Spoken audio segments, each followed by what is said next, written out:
I'd like to thank everyone for showing up. This is quite a coup for COVID. Good. And hopefully we'll have a productive meeting. I've got a request to have people shut their phones off so we don't be interrupted. If you could, that would be great. And we'll start the meeting by have a stand and have a pledge of allegiance.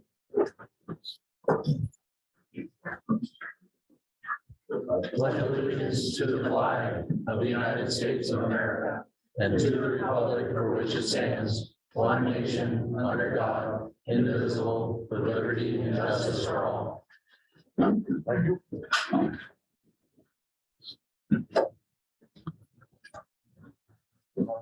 General review, revisions to the agenda that we have in front of us. This evening, if anybody can tell.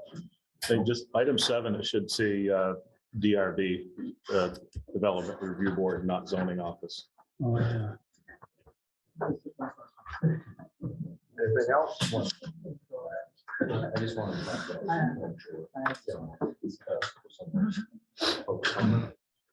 Yeah, that's fine. We have Harold Garrett on the phone. He's on mute. Okay, the town wants to talk about the Palm Shore under public comment. So I guess our agenda is set now. I'll call our meeting to order and let James call yours to order. I'll call this select board meeting to order here at Village Complex on Tuesday, March 10th at 7:05.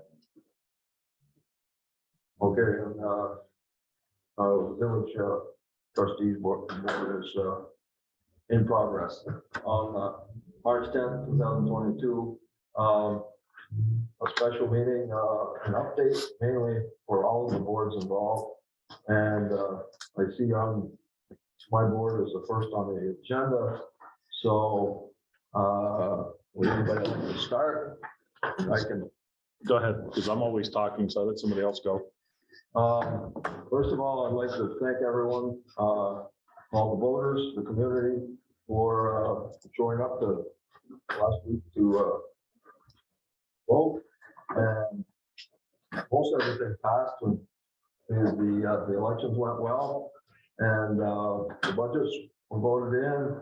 The only things that is up in the air, the school budget and the cannabis vote. So but I'd like to thank everyone in the community for supporting both boards. And we are in the process of, as everybody knows, trying to figure out where the ARPA funds are going to be distributed. And I might let Reggie hit on that. Well, yeah, probably I'll ask Brian too to pipe in, because when we went to the set meeting, we had an update on what the league had put out for guidelines on the ARPA funding. And I mean, actually, they broadened it to actually municipal complexes as well. So municipal buildings, Oh, yeah. you know, like we've been trying to get funding for this place. And this is actually our command center for Swanton during an emergency, but it also houses our fire police, you know, and all of our other businesses. So there's an opportunity there. There's considerably more flexibility. So the one thing they suggest is that we wait until after March 31st to spend any of the money according to requirements. So they suggested that we seek input from the board, the public, and so we'll be doing that. So Yeah, and I think the next follow-up would be, you know, both boards sit down with, have a public meeting. Yeah. And see what their desires are for the ARPA funds.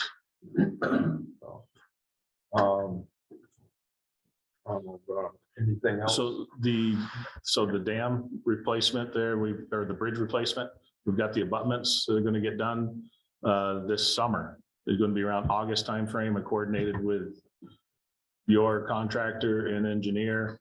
And they said end of June-ish or so, beginning of July, be like 2 weeks. So after that program is done, then the bridge will get replaced, so we're not buggering up traffic all the way out to Albert. Yeah, right.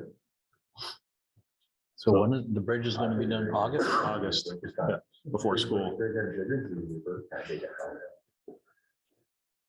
Earl, you had your, Yeah, I wanted to go back to the ARPA money. And we're gonna schedule a public hearing, but I think that before we do that, we ought to know, you know, more specifically what we can do and what we can't do with that money. And probably get that information out ahead of the meeting. Yeah. So that people understand, you know, because there's going to be some limitations, there's not as many as before. But we need to be more specific about it so people know what's possible. There's a lot of ideas out there that don't even qualify for the money, so. It's quite possible that's going to be the situation, you know. And I know people are frustrated because we don't have the answers yet. We don't have the answers, so when we do get the answers, we'll have, like the district board say, we'll have the information on it. And one other issue that I'd like to address is the failure of the Camp vote. We had both town and the village have a low turnout, and it was voted down with six votes. And since then, we've been listening to town boards, village boards, and wondering if there was going to be a revote. And what we didn't put that on our ballot to circumvent the town. It should have gone on the town ballot originally. And we're putting in a request to the town select board to have a vote on the same issue when they revote the school. Right. So there'll be a lot of people turning out for the budget vote, I'm sure. We can get a better idea of what the whole community wants on that.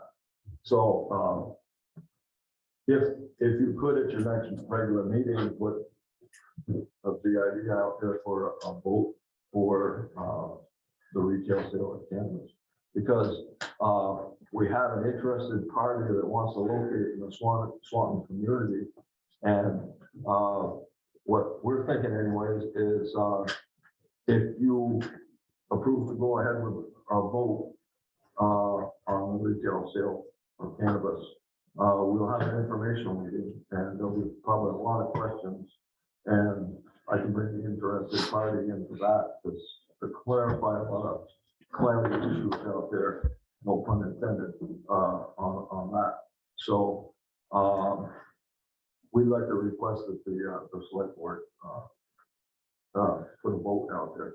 We won't have to re-vote because the village is included in the town, which honestly, I guess that's the way it should have gone in the first place. Should have gone through the town, but the timing wasn't right. We had the contact just before we had to approve our warning, and a couple of town reps were here the night we put it on our warning. So, and you had already approved your warning, so this way it kind of goes the way it should have been first. Yep. So we got a hold of the village attorney, and they gave us what the verbiage should be if you folks do choose to put it on the ballot, so. Yeah, certainly, I think it makes sense. Yeah.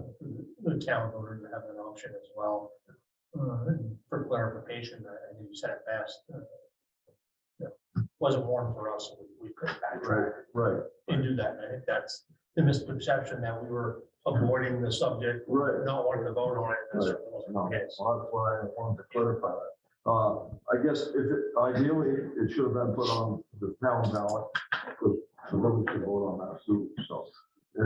The opponents can still come out, or, but we're gonna try to cross section of the community's feeling towards that. But we do have a prospective party that wants to locate in Swanton. And we can go over that, after we say yes or no to the. Question. Yeah. So this is obviously a non-binding vote, right?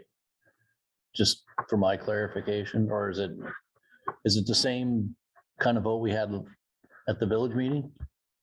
Or on the village ballot? But we've got the, like Red says, we checked with the attorney, we've got the right verbiage to put on the ballot. Mhm. So it'll be legal if we go approve it, well, it'll be legal. Right. So, And if it's not approved, do they still have an avenue to come in through zoning or anything like that? Okay, has to be approved by the board. okay. I appreciate it. If it's not approved, Okay, it'll go to St. Albans. there you go. So there's the verbiage there. It says, shall the town authorize cannabis retailers in town pursuant to 7 VSFA or VSA? I don't know what these squiggly things are, Brian, but 863. Thank you. Those squiggly things. Could you forward that? Yes, I will. Thank you. Any other board members have anything they want to bring up for update? Definitely want to talk about the dam or the relicensing. Okay. There, so in April, I think it's April 15th, we're gonna have it's called basically, the Agency of Natural Resources have issues with what we gave them for our PME. It's our Don't ask. yeah, mitigation and enhancement. I can't remember what the first P stands for. Anyway, they want flow over the bag 24/7, an inch to 3 inches. They want run a river. And VEPSA did the numbers for us after we gave them what that would be for loss of generation. And it's better, it's up around 8 to 10% of our production. So our revenue that would be lost. We've offered to extend our run a river for walleye season 2 weeks. We offered to do flow over the bag for aesthetics on state holidays between 8 and 4 p.m. We offered some other mitigation down the road for the State Historic Preservation Organization if they wanted to check on some potential indigenous sites along the riverbanks where we could possibly be flooding. We've offered to do that down the road. We've offered to enhance canoe portages and all this other stuff. And they're agreeable to most of that, other than they want continuous flow and run a river. So we'll have a conversation with them in April. There will be, I may be coming to you folks for letters if of support for the hydro relicensing, because I most likely will want to go in front of the governor to speak our piece. And VEPSA, Vermont Public Powers Authority, who is our joint action agency that we work with, we are a joint action agency with 11 other municipalities, municipally owned utilities in the state of Vermont. We do work for a couple of the co-ops too, Washington Electric and Vermont Electric Co-op.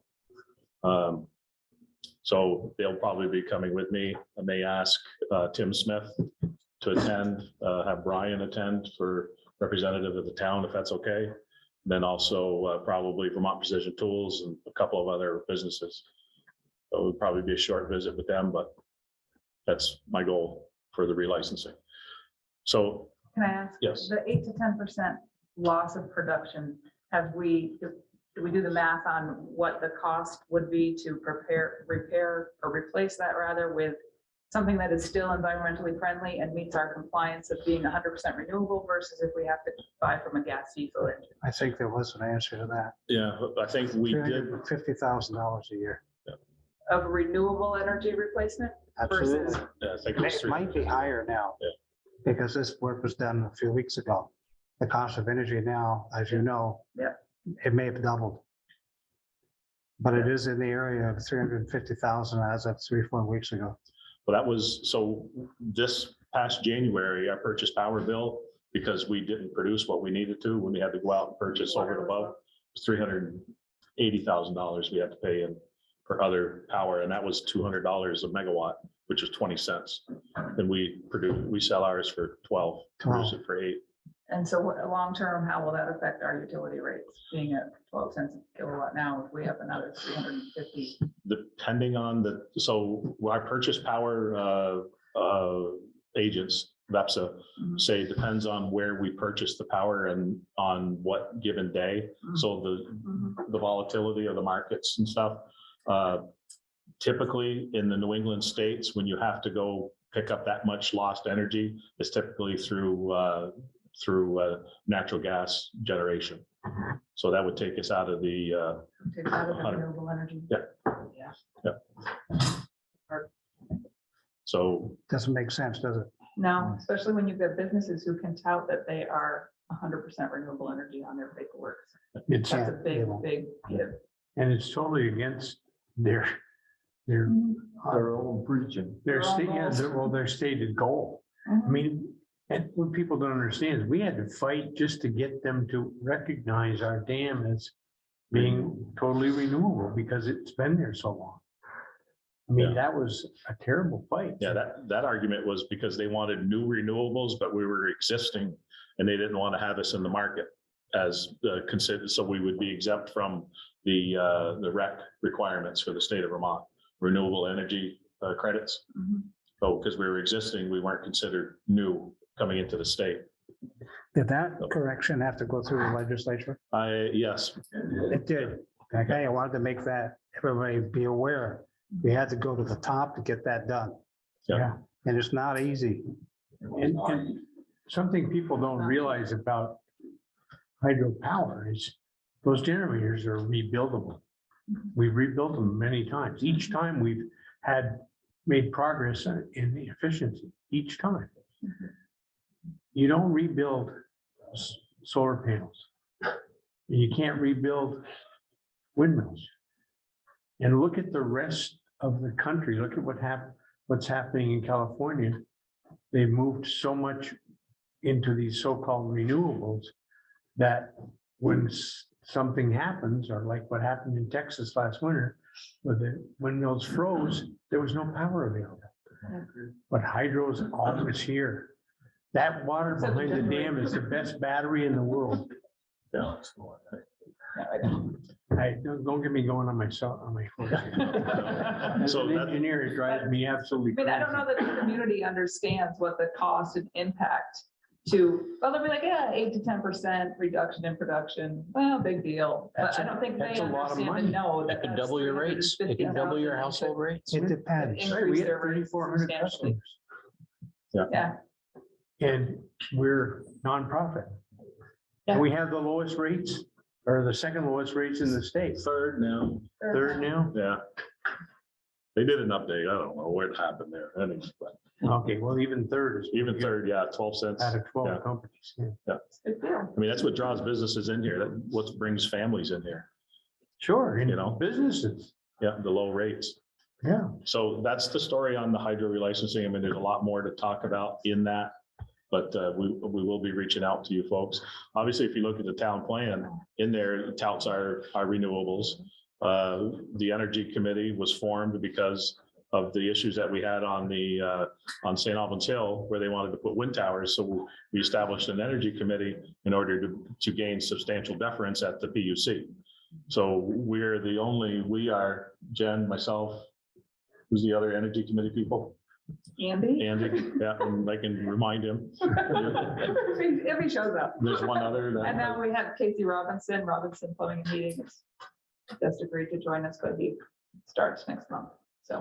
So in Franklin County, where Franklin Grand Isle, we're the only active energy committee right now. So that's good for our area, good for Swanton. We got Marlena, that is Miranda, sorry.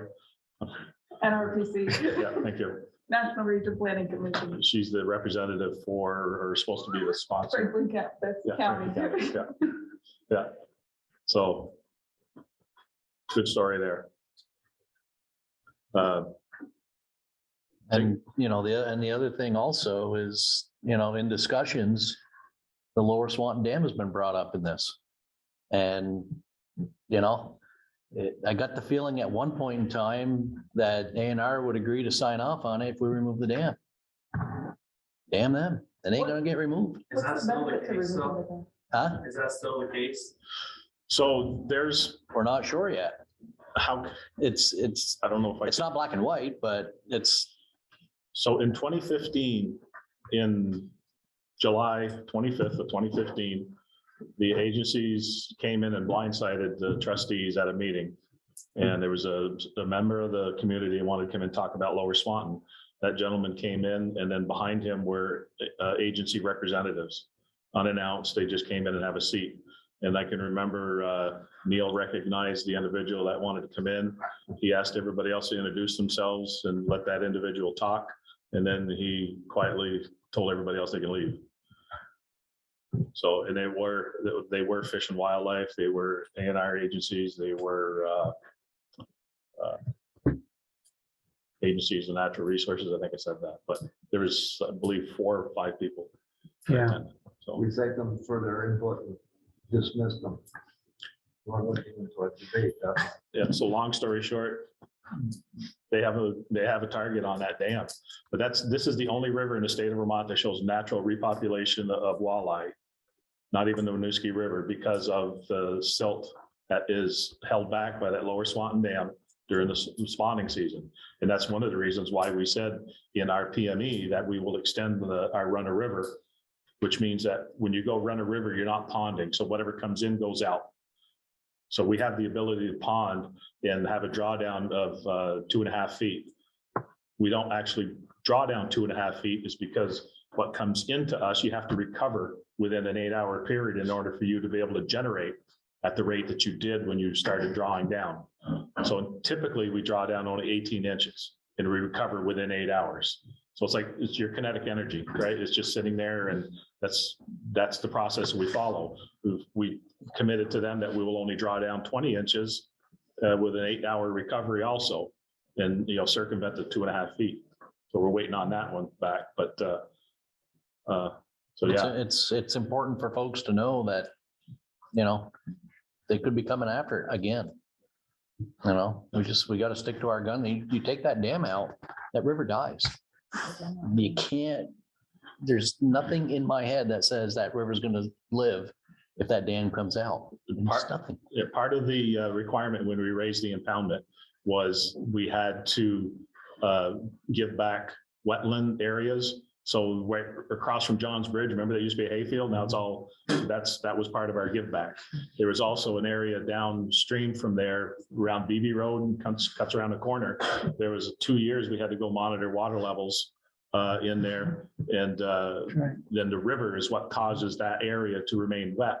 If you remove the dam now, you lose all that wetland because that water level goes down now. They don't want to hear that. No. And they're the experts. Well, I'm not sure they are. Exactly. I'm being facetious. Okay. Sarcasm. It's not science. Oh, I know it is, but it needs to get out there. Folks need to know that, you know, some outsiders are, you know, trying to take away the dam I know. and kill the river. I've canoed that 7 miles 1,000 times over my lifetime. Mm. And that water would be so shallow. There'd be deep spots for sure, but there'd be other places that look like a stream, look like a brook during low water. We could talk about what we've been doing with the Highgate Airport project, that project to help them get water there. We'll talk Monday night more about it, but you know, we've been in works with Highgate on getting the water line up there. They have the engineering design done. Now they're just looking for the grants for construction and stuff, and it'd probably be 23, 24, 2023, 2024 time period when that happens. So that's a benefit for the area as well, being the location where the airport is to us. And that we said from Swanton. Yeah. Yeah. We made that connection when we upgraded the old concrete line that was back in 1968 in the high school within. Is it 68, Brian, the high school? 70? So we replaced that water line with a brand new one, 12-inch that came down from the reservoir, went underneath the river and up Wall Farm. So when we did run that new line, we put a T there for the anticipation that we would extend it up towards the airport at one point in time. So, We're also putting a new water line across the river too. yeah, we were looking at a redundant water line crossing because the one that hangs on the bridge now is old. And if we got to reconstruct that bridge, we need another one. The engineers did the boring. There's a lot of ledge there. So we had to back up. We were supposed to start this summer. We have to go back through and rebore to try to find a better area that we could bore into the river and come up Foundry Street and connect to the new line right near the other side of the bridge. So that should be happening this summer too. They're supposed to meet, I think, this month with the engineers again. I think that's. Another update, Reg is talking about infrastructure with Highgate. We've also, the town and the village have been talking to the town of St. Albans about infrastructure for our peripheral, most of it's in the town. By Tractor Supply, that's ongoing conversation.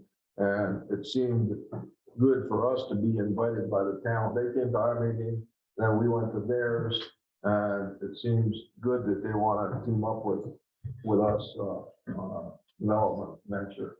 And that's ongoing. I see they changed select board chairs outside. Yeah. Have a different chair, but it was a real good conversation with them. And we're looking forward to working with them and the town of Highgate. Rob? There was some talk about the Southern Grove District at one time, and some people thought that we were going to extend the existing infrastructure from the village to the Southern Grove, but the talk is to have new infrastructure at that end of town not connected to our existing system, or what's the thought there? I know they did just the back of the napkin estimate. If we ran it from the reservoir, it was like $7 million to run from there. So we haven't pursued it anymore after that. It was just a second thought. There was a conversation about possibly coming up Janes Road, where that 8 inches down there, but you'd have to have booster pumps and all that stuff. Another $7 million. Yeah. I think It might be one of the areas, with possibly some of that ARPA money might come into play to do some planning. But one of the best options possible to, or have that kind of infrastructure in that area. Yeah. As far as the town plan is concerned, I mean, it's, sort of it's been around for a while, more opportunities now than there were before. But start moving in that direction, we could have more desk development in that area because we have services. If you look at it down as a whole, there's a fair amount of land that's in the land trust. And then most of that land is really good farmland anyway, so what are we left with for growth, what makes the most sense is in that area. Yeah, I guess it was new news past couple of days. I haven't given it to the trustees yet, but I guess I can bring it up now.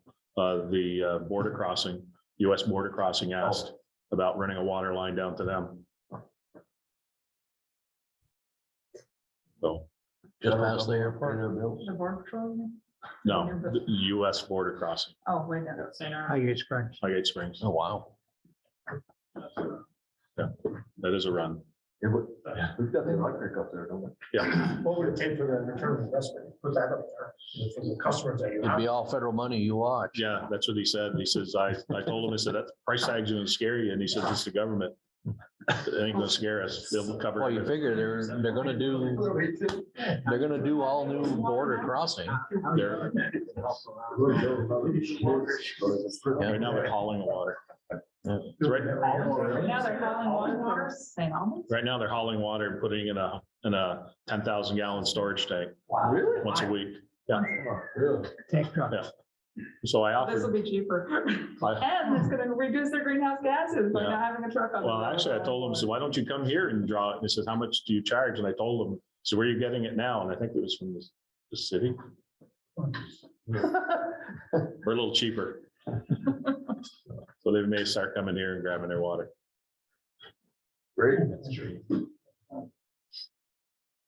That's, I mean, we got water plant, sewer plant, but it's about,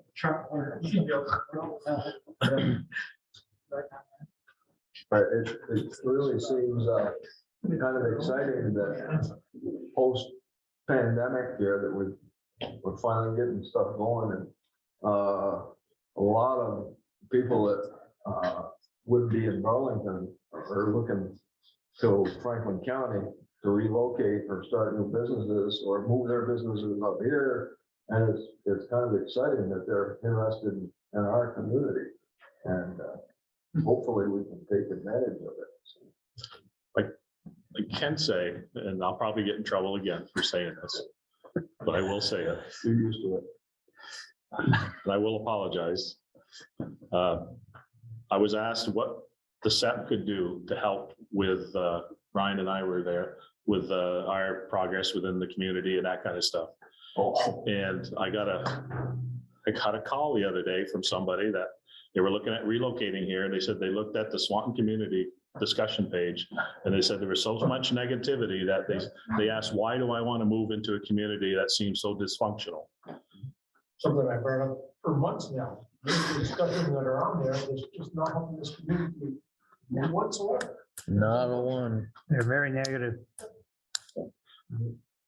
So again, I apologize for that, but I was asked, so I told them, I said, just, you got to stop it. You got to stop. Sometimes the truth hurts.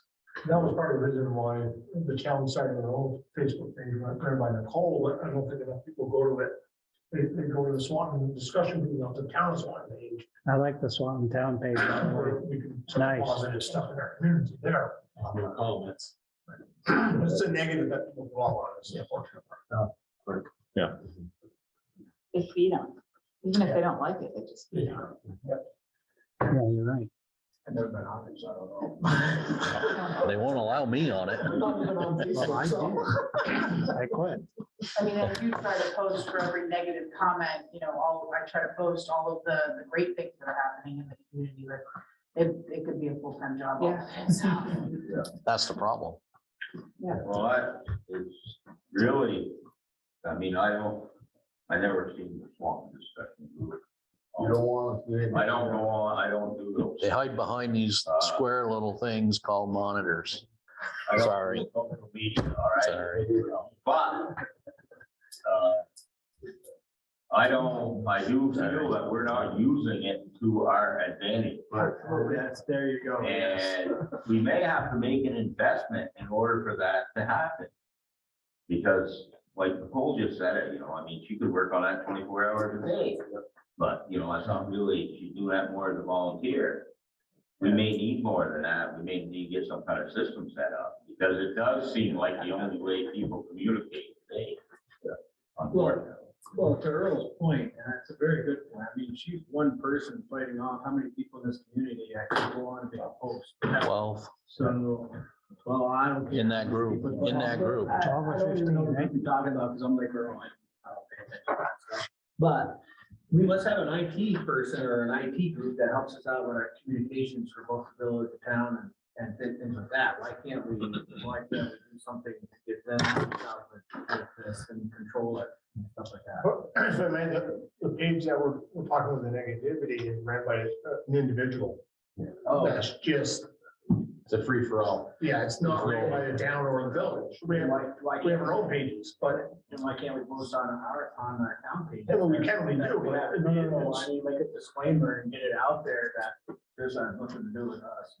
Well, so the league does discourage municipalities of getting into tit for tats I on think, social media. I think that's the right way to be. Do our jobs, do them right. People will see it. And if you start fighting these people, you're gonna arouse some others. I'm not saying post to fight them, I'm just saying make a disclaimer on the page saying now, this is the official Swanton website. That's all I'm saying. Well, they are. I think They already say that. The saddest part of it is how the person that runs the page allows it to happen. There's other towns that have those pages and there's none of that crap on there. Right. But it's not, they don't allow it. It's run clean. So it's like a free for all. It's a shame. It's not a town or village site. Correct. No, It's a personal site. and that's as the other towns have it too, that they're the same type of.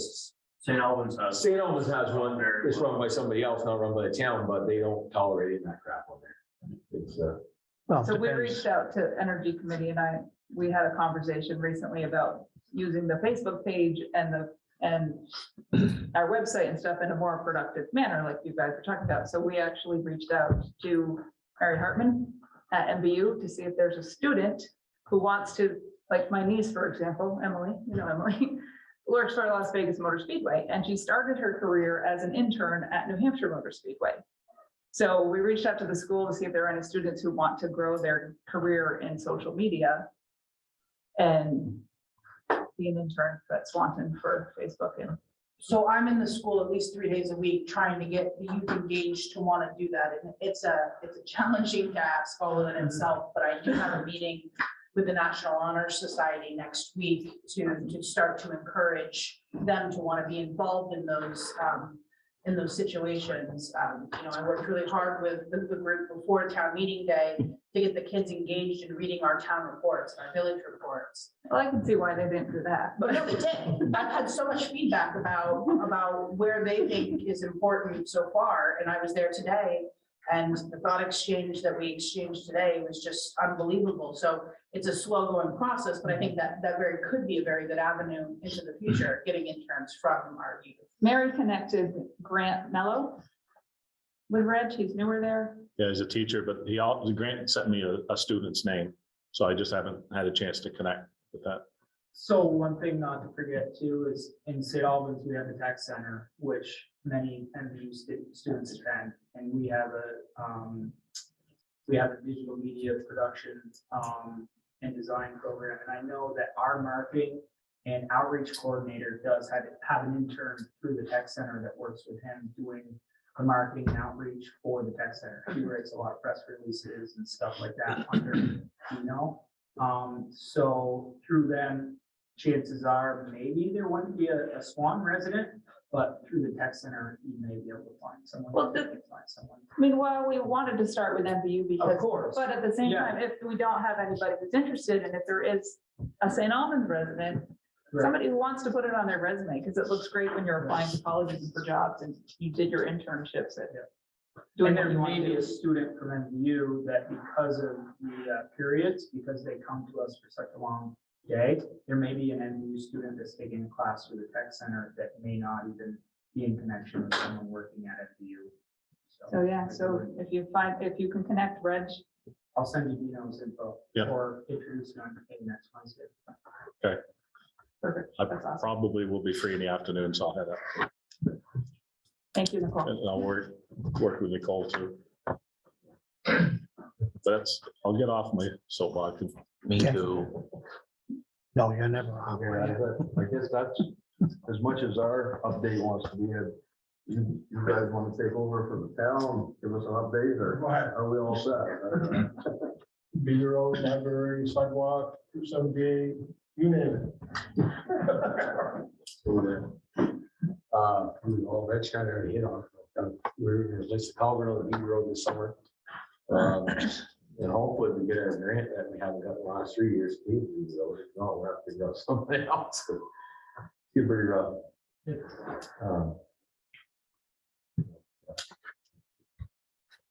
Curious how long that project's gonna take. From my understanding. The culvert, Yeah. I think, less than 2 weeks. that's it. Yeah. Is it gonna be similar to the one you guys did on River Road? Same company doing it, yeah. They already ordered materials, so. So they'll have it ready. With paving people, well, they had the other concern with the hazards, the speeding and the increase that's gonna happen on that road. And it's really gonna increase, so we're gonna have to really put the control on it. that culvert slows a lot of people down, try to BB's house, and sure, Yeah. pull a trailer across the lot. The tracks are there, they're going to slow once they get by.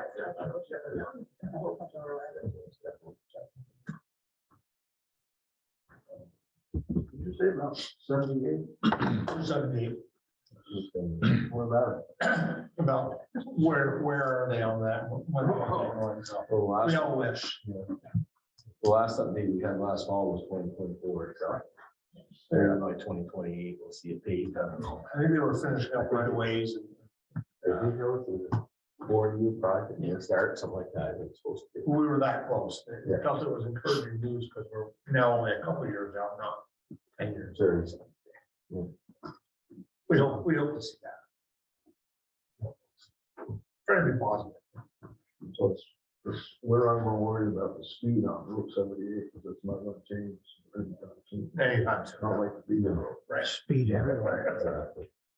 I don't think you can speed too much on 78, can you? Oh, Oh, yes, they can. you try, but it bounces you all over the place. Yeah. But the shimmin that they did last fall Bad, was gone. I broke. bad. Almost. That's cool, not sure. The last work that was done on Route 78 was the guardrail on the river when Howard Dean was governor. He Dawson did a flat, and that's the last work that was done. Other than archaeological digs and resurveys, re-permitting. I was all forget about the collar that changed last fall. They did that real quick. You see, they got an award for that. I read it somewhere in the regs. Sure, that is something that makes Steve really good. More than that, it's easier, but, yeah. Yeah. Library, you want to touch on? Yeah, so I guess a lot of people are aware that we had 2 articles on it for quoting for the library. The larger one, I think was 194, was for the town share. And the smaller, 57 was for the library, what they're doing with the library. So the bigger share was, we've had conversations the last couple of years of the town maintaining and taking more over of the library. Being our building, we thought it was important for us to be able to really take that on and understand the maintenance of the building. We felt that some of it's falling to the wayside. But more importantly, the 2 full-time employees, they are now town employees. Which we were one of, I think, only 3 in the state that the library employees were not town employees.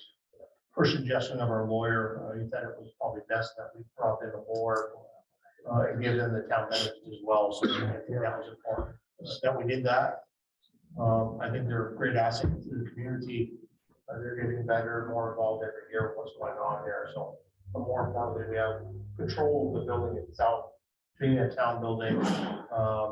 I think in the long run, that's better for us to take that over. So that's kind of what was up with the library. So I think they're doing great things. I think they're continuing to do great things. They are a great asset to our community. And I think it's good that we recognize that by doing so. That's what we were doing. Much about the library. Anything else to add? Well, we are gonna have a visit from Secretary of Agriculture, State of Vermont. Money being allocated, well, proposed allocated for these type of facilities, to create local food production. There may be some interested parties, want to make sure that the state understands that that is here. There's a resource here that could be used. I'm not saying that it's gonna come of it, but unless we get involved and make an effort, nothing will come of it. Right. That's for sure. So that's supposed to take place April 8th. April 8th. So who was coming? And Secretary of Agriculture, State of Vermont. And a couple of your staff members that work on develop. I can bring the governor in too. So that's, be here at 11 o'clock. Down at the Like the governor, wasn't it? You gotta work on that, Earl. Well, don't over too much now. Baby steps.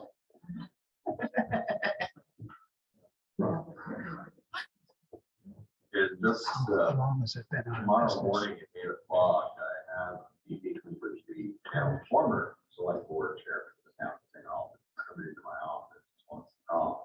I'm sure that's what, but could be most anything, but anyway, just keep the line of communication going. Yeah. Us and the town. Good.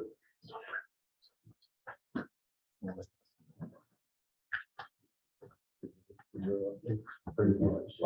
I may. Just another thing I want to talk about is the completion of the Lamoille Valley Rail Trail and how that's going to boast outdoor recreation for our community. I feel that there's a lot of opportunities there with that bringing more tourism into our community. And I think that's something that we all need to continue to look at.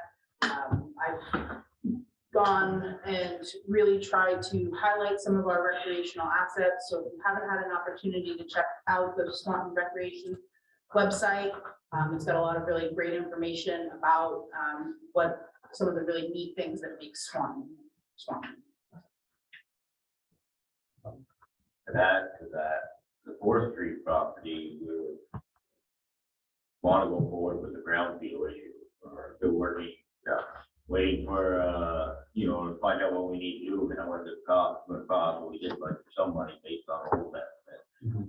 So they'll get some use of that property this year, they're proposing, the whole year. T-ball usage for T-ball fields, which is really just a temporary thing for the kids to have extra space, as we have outgrown our space at the rec department. And then in the fall, again, for soccer fields for our itty bitty players as well. Earl, they done any brownfields work over Yeah, They did years ago. there? They do a phase 1 assessment or? What do they?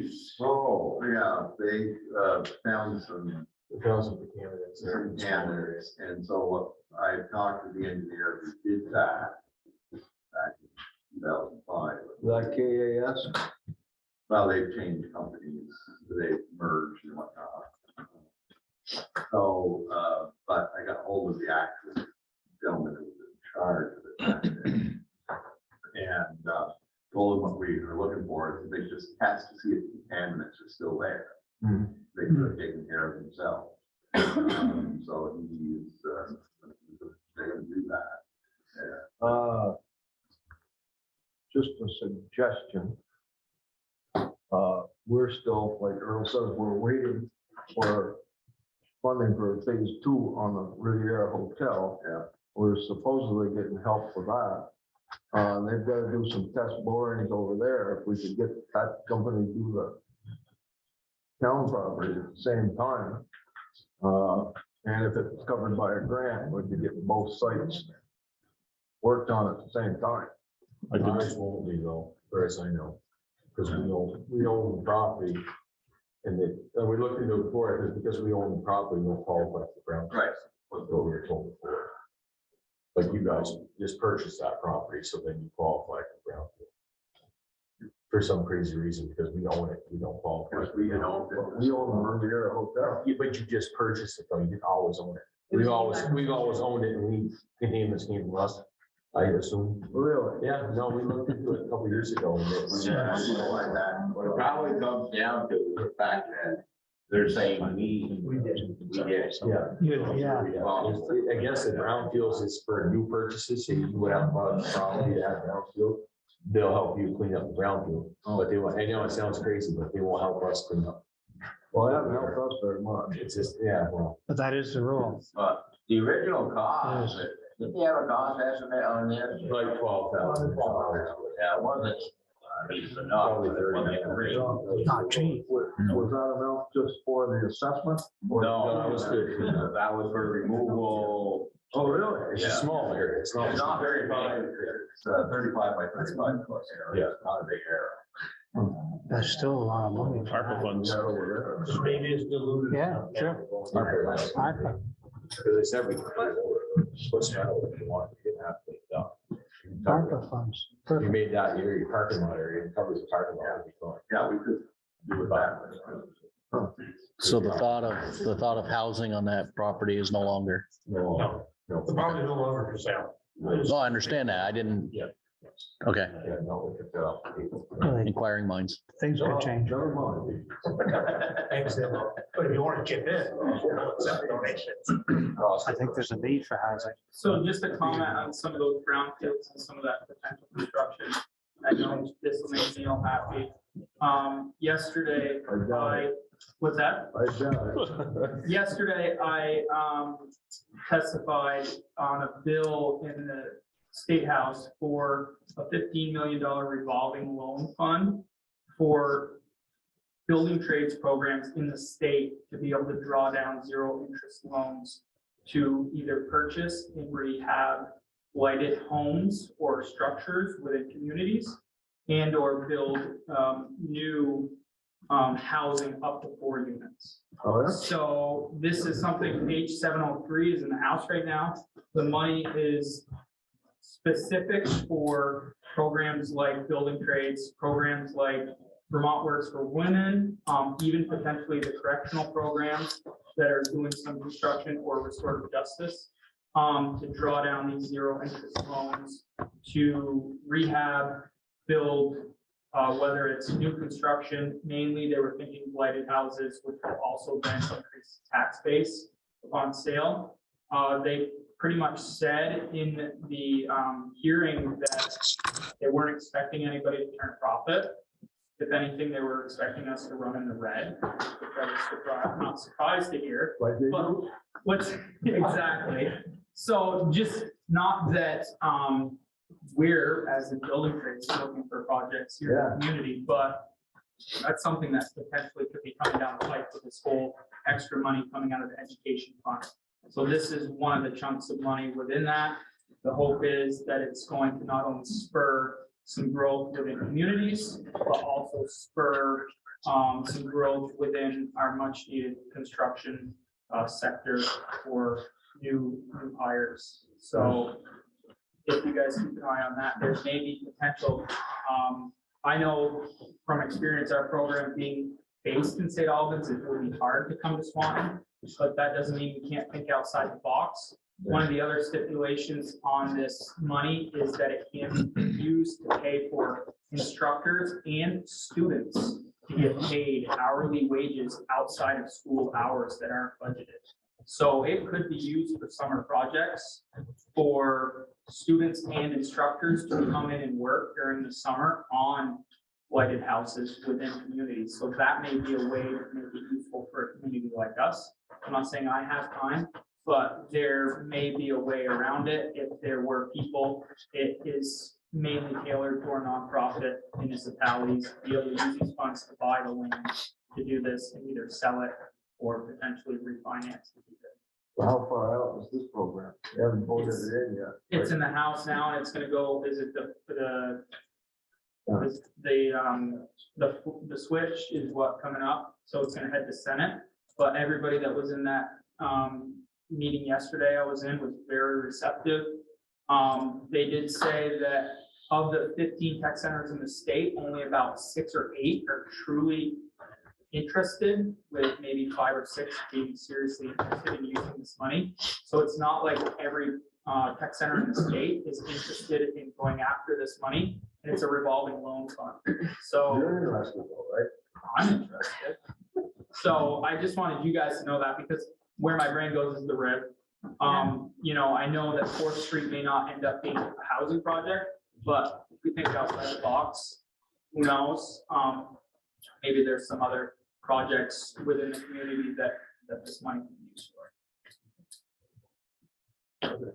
If the project is done in a way that is, I can't think of the name of the building that's in Milton, that's 2-story over by the bowling alley, that is all, Oh, the Grange Hall? no, it's newer, it's over 55 Oh. apartments, Oh, yeah. but 100% renewable energy, no gas, no propane, everything's electric based and green. Would that do additional grants and funding to help those buildings to be It could, that's what they were kind of talking about, and the biggest thing is this is going before, it's gonna be managed by the, can't tell the exact agency. And what they pretty much said is the more items that you put in front of them that kind of stack up the use of that building and say, not only is this good for our community and increasing our tax base and giving these students, but also energy efficient and high need, or low income housing, all of those things, the more items you put on that list, I guess, is gonna incentivize or maybe make it easier to get a larger sum of money from that. Awesome, that's awesome. Yeah. The AACP by chance? What's that? Is it the AACP? I'm not sure exactly. I know this is under House 703 is the bill.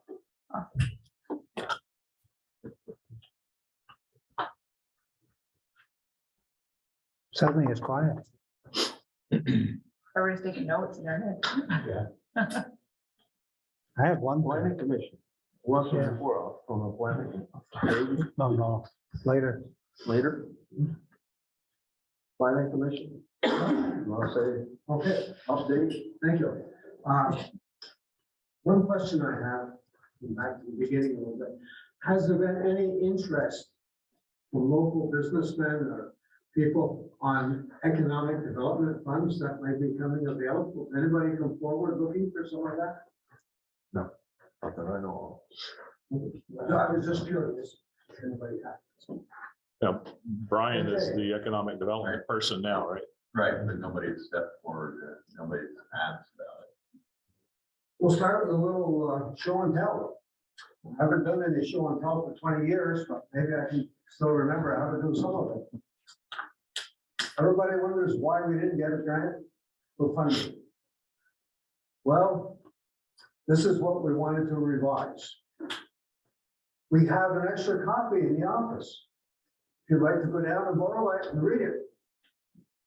You might fall asleep reading it, but you'll enjoy it. Anyway, this is from 5 or 6 years ago. And this is what we were going to revise this year. But we did not get the full grant. We didn't get a grant to do anything with it. So we're stuck with $2,000 that the select board voted for us. In case we need to find something that we need to call in some expert on for some reason. And we're going to do our best to stay away from that. We will be meeting next week with Greta again from Regional Planning.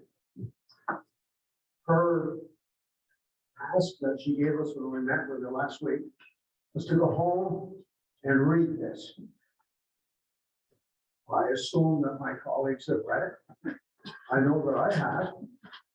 Fell asleep a couple of times, but I did get through it. And I don't think Red is coming back till June. Okay, so then I'm waiting till June. You wonder why this thing keeps getting pushed off. Yeah. So the question has been, how come we didn't get much money? Well, last time they spent a lot of money. That's when the electric windmills up on Sheldon Road were being proposed and all of that. So a lot of money didn't get spent on our behalf. I'm not sure that I would agree with the end conclusion. We were just starting to, I think, get our hands on it, to come up with something, and all of a sudden the regional planning walked in and said, here. Regional planning had adopted this. This was the plan. Over. That was it. So I've always had my delta stuff. What did they have? The plan all set. And we get to ask our questions and made happy, I guess. I don't really know. But anyway, a lot of money was spent last time around. Now, how much are we going to spend this time? I don't know.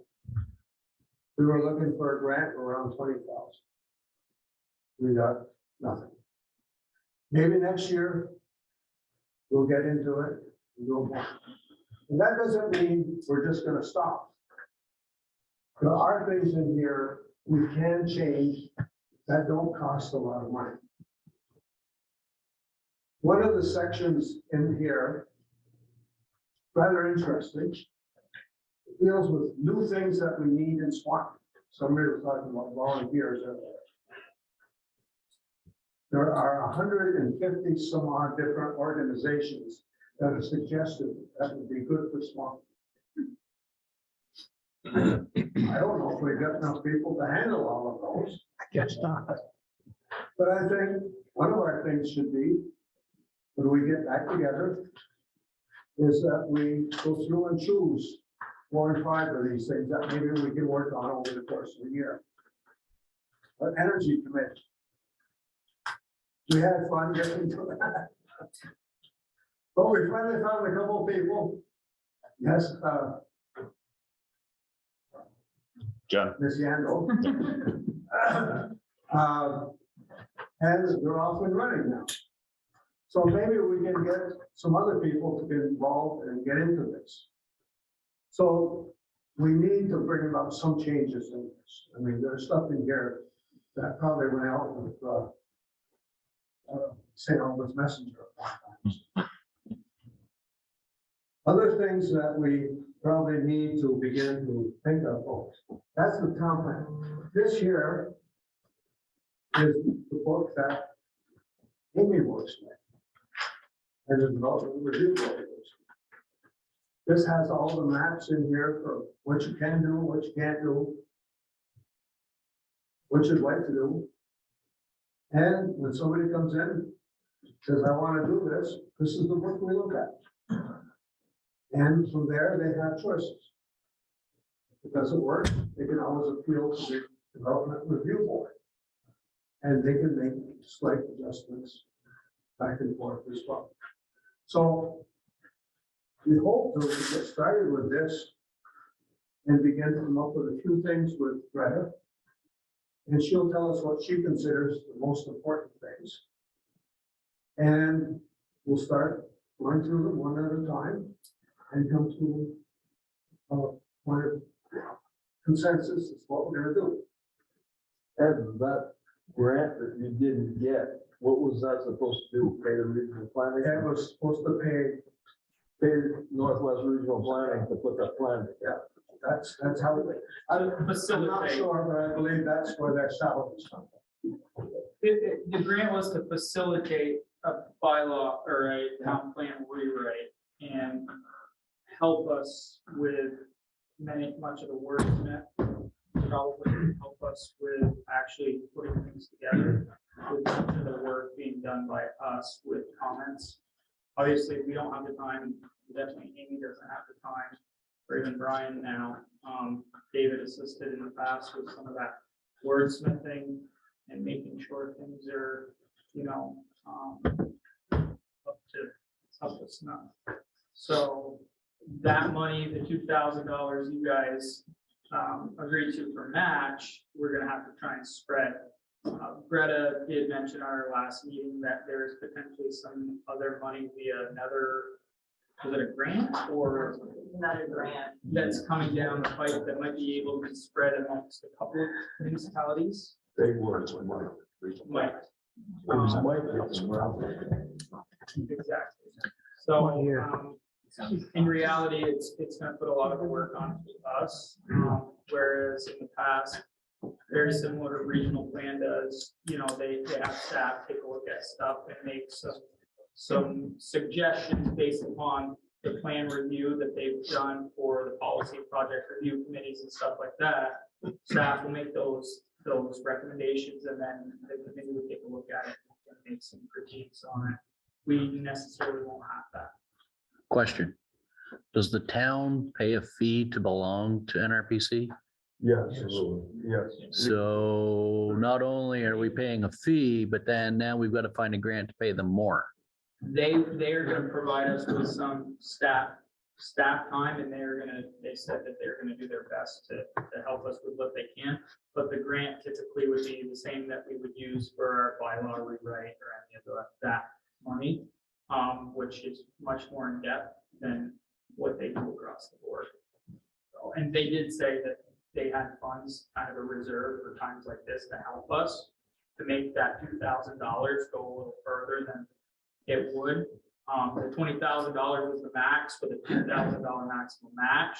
They realistically thought we might only spend 10 to 15 of it, but obviously we're gonna ask for the most and not use what we don't use. What is the fee to NRPC? It's about 7,000, somewhere around there. Yeah. So For just them Miranda- alone. So Miranda, who's doing the energy board stuff, that's part of that fee, I would assume. Yeah, they're doing just, yeah. I don't think so. I want to use the word clerical, but, they're doing Administrative staff, kind of stuff. administrative and staff work, no different than probably when we send something to the League of City and Towns to have them take a look at some verbiage or ask their input on a bylaw or policy change. Put her to work. Does the village pay as well? No, No. it's in town. Okay. Before I forget, I would like to introduce our newest member, Oliver Manning, and we started here last month with us. And look forward to a lot of years from him, see if he can pick up, as our years, I feel, he can pick up the slack for the rest of us. But we welcome it, and for the first time in a number of years, we now have a farmer on our board. So I'm very pleased to have him, that we have somebody who can look out for the agricultural interest in the community as well. I got a question. Are we obligated to be doing this plan right now? So we're obligated to do it. Is there, Yeah, they're usually go from, they used to be about every 5 years. And the last time, I think I've seen, the last one was 8 years apart. So I think they're stretching it out a little bit too. is there any, what are the impacts if it doesn't get done within a certain time? Well, we'll sit there until the next time and Well, if our town plan is not within the criteria of regional planning, and I'm not sure the exact approval, but there are grants, it opens us up not being able to apply for grants. It opens up the town to not being able to have certain So you can't apply for a grant that you're not gonna get in. well, not that grant was to specific things, but it also could have impacts on other groups within the community that were applying for grants, such as SET, potentially the Arts Council, potentially even the rec department could use verbiage within our town plan to strengthen their grant possibilities and applications, because our town plan directly, specifically says, we would like to see da-da-da. Or just like when we brought in not the League of City and Towns, but when the Council on Rural Development did the town visit, the community visit, that strengthens our application for the rec department, for some of these other things, for the energy committee and some of the stuff they might apply for, even potentially the village applying for, money for some of the programs that they work on, whether it's infrastructure, whether it's things of that nature. So I don't think it'll have a direct impact on like ARPA funds, but it might have an impact, or it might help with things of that nature. If we specifically say, we want water and sewer within the Southern Growth District by the year 2035, because our plan is to build that out, da. Well, if it's in our town plan, it may strengthen us for other things. Okay. Could it negatively affect Act 250 review? I know that's tied in with regional planning and the review they do within regional planning, so there may be a chance. I'm not 100% sure, because when they take a look at some of that stuff, it also has some impact on our bylaws, do I believe? So. They have to align. Right. Well, then it probably is fairly, it is critical in that, if we're gonna pursue this Southern Growth District, that be something that is clearly in the plan. Yeah. And then you're gonna have to make sure the regional planning commission also, that's included in their plan. Which they'll adopt and approve, like when I used to sit, who are regional planning representatives now? Is it just you? The village. The village and what, is Yeah. Harold still? You got Harold and Elizabeth for TAC.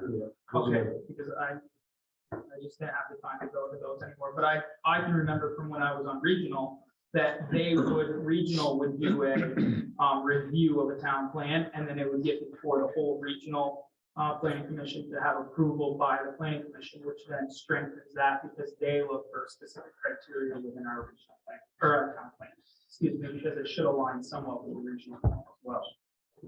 So it's like a trickle down effect, I guess. You had a discussion with anybody from the regional planning commission specifically about the Southern Gulf District?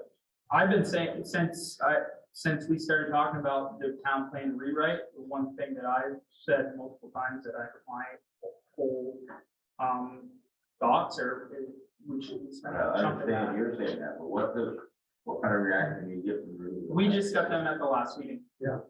So the plan is now we have a list of things that Greta would like us to do before our June meeting to prepare for this town plan rewrite, which we have 18 months to finish this. So it's not like it's something due this fall, it's due next fall. So by June, we have some things on our list to do for regional, and then they're gonna come back and get game plan with us about how we're gonna go out to the community and how we're gonna work with the community, you all, the other interested parties to make our town plan kind of be what we want it to be, and also include those things, also include the rec and some of that stuff that people want to see, because those are a few things that have already popped up.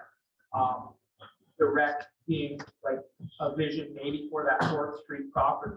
So if there is some verbiage in there about the 4th Street property, if you guys go for a grant or something to put that property to use, and it's specifically stated within our town plan, it just strengthens an application. I think it's pretty much given that we all look at the Southern Growth District as our primary issue this year. What's on the And, table for the Southern Growth District? Like what was your past conversations of what to do with the Southern Growth District? What was the plans for it? I'm sorry, What are the plans for the Southern Growth District? water and sewer. You can't do an awful lot, if you don't have that. I drive out on Route 7 and I see that new garage that's going up there. That's the end. I wonder if we'd have mean the water and Subaru sewer dealer? up there Yes. on the Southern Growth District, on the Highgate Road. I wonder if they might have wanted to buy a lot out there. I don't know. It's just we don't know. I look at 2 other things that could be placed for out there. Senior housing. There does reach a point where you don't feel like climbing on the roof, painting the house, doing other stuff. Maybe there is a place for some low-income housing. Some senior housing. I don't know. So if you look at Burlington now, they've got little about the size of a couple of portlets put together and big enough for somebody to live in. And they're taking over one of their parking lots for the homeless to live in. Maybe we need to give some thought about that. I don't know how much we have for homeless. Not much, but I guess there's a few of them. And that's something that we might want to think about, is the senior living. Nice place, nice fields, not far from the doctor's offices, not far from shopping. I'm sure that we have 2 senior housing here in the village. And how do those people get to shopping? They have to wait for the bus from Monday or Tuesday morning, whatever it is. Even if they were closer to St. Albans, they would dare to drive there. I don't know. But it's something that I think we should think of when we started up with the Energy Commission. It caused me to ride around in the fall. And we talked to a few places that could they use some insulation. I've maintained right along that perhaps some of this economic development money should be put into insulating or to add insulation to some of these houses. It's gotta be pretty darn cold some of these nights, in some of these houses we've got around the town. Maybe right out in the country, see at some of these things. Maybe we owe it to each other to help each other a little bit with that as well. So the Southern Growth District, I think the original inception, when Jimmy was around, when even my mother was around, when that originally to answer your question, has maybe morphed a little bit. I think we've had some people come to us in the past that are looking to do a mixed use commercial retail space along with some residential space. Potentially, similar to like, I don't want to say Maple Tree Place, but similar to Maple Tree Place. The vision I kind of see, I don't know if any of you have been to Broussard or the large mall that they have in Broussard right off the interstate there. It's very similar. It's mixed use. It's where young people are living in multi-unit housing that also has places to eat, places to shop, places to do things within walking distance. Not that we're trying to move our downtown, not that we're trying to take anything from the downtown, but you need to incentivize. We also don't just want a bunch of strip malls similar to across from Maple Tree Place with, Walmart and Home Depot and box stores that are just kind of sprawled. They want to, I guess my vision is it's something that's not just going to hold places, but also hold people. And that's what we've been pitched on occasion by a few of the landowners in that area. But the biggest problem has been sewer and water. Tractor Supply sits on a very, very large holding tank just for their fire suppression system. The mound system that sits in the front of Tractor Supply, if you've ever noticed, is a giant eyesore that's right there off 207.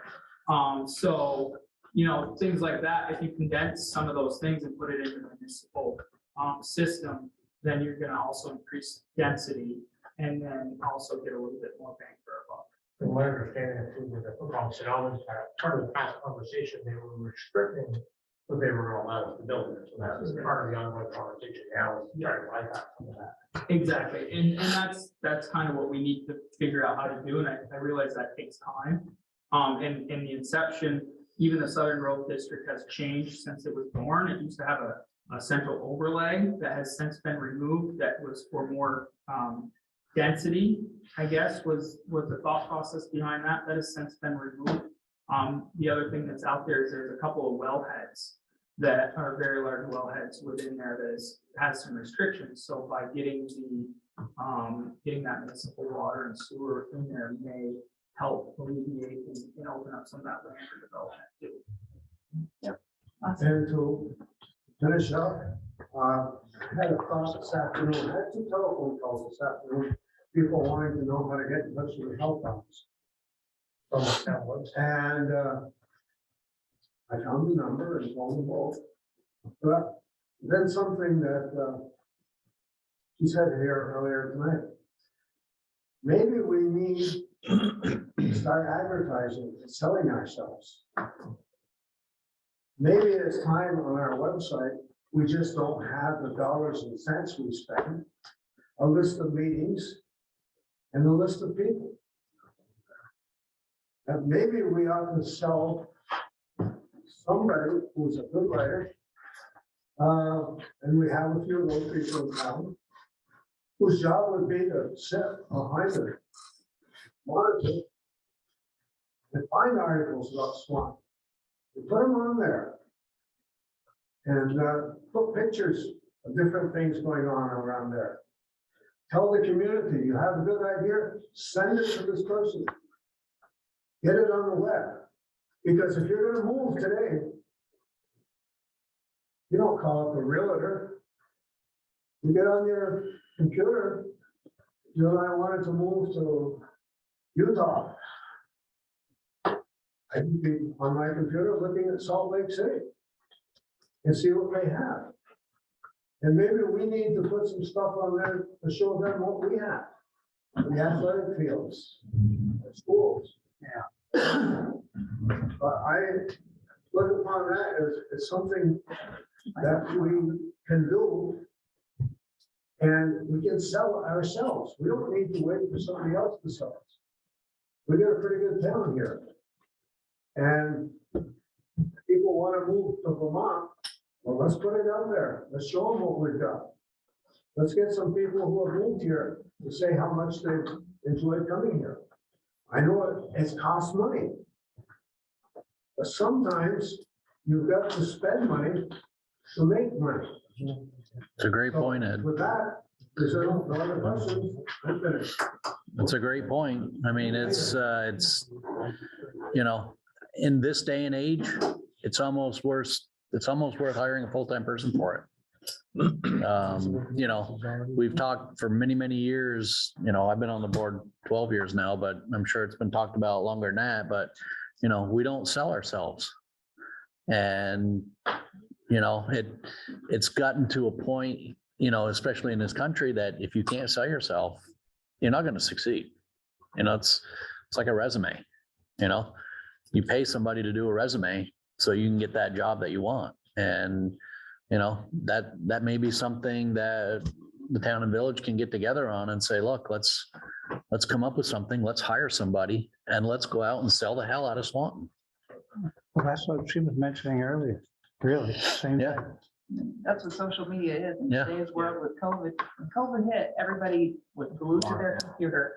And if they weren't on Facebook or on social media before, they certainly were within 10 days. Yeah. And now they live there. Not me. But your wife is, I bet you. But it's worth, you know, but it is worth discussion. It is worth discussion. But to Reg's point earlier, right, the woman who started searching for a place to do business and was like, nope, I'm not going there because the community sucks.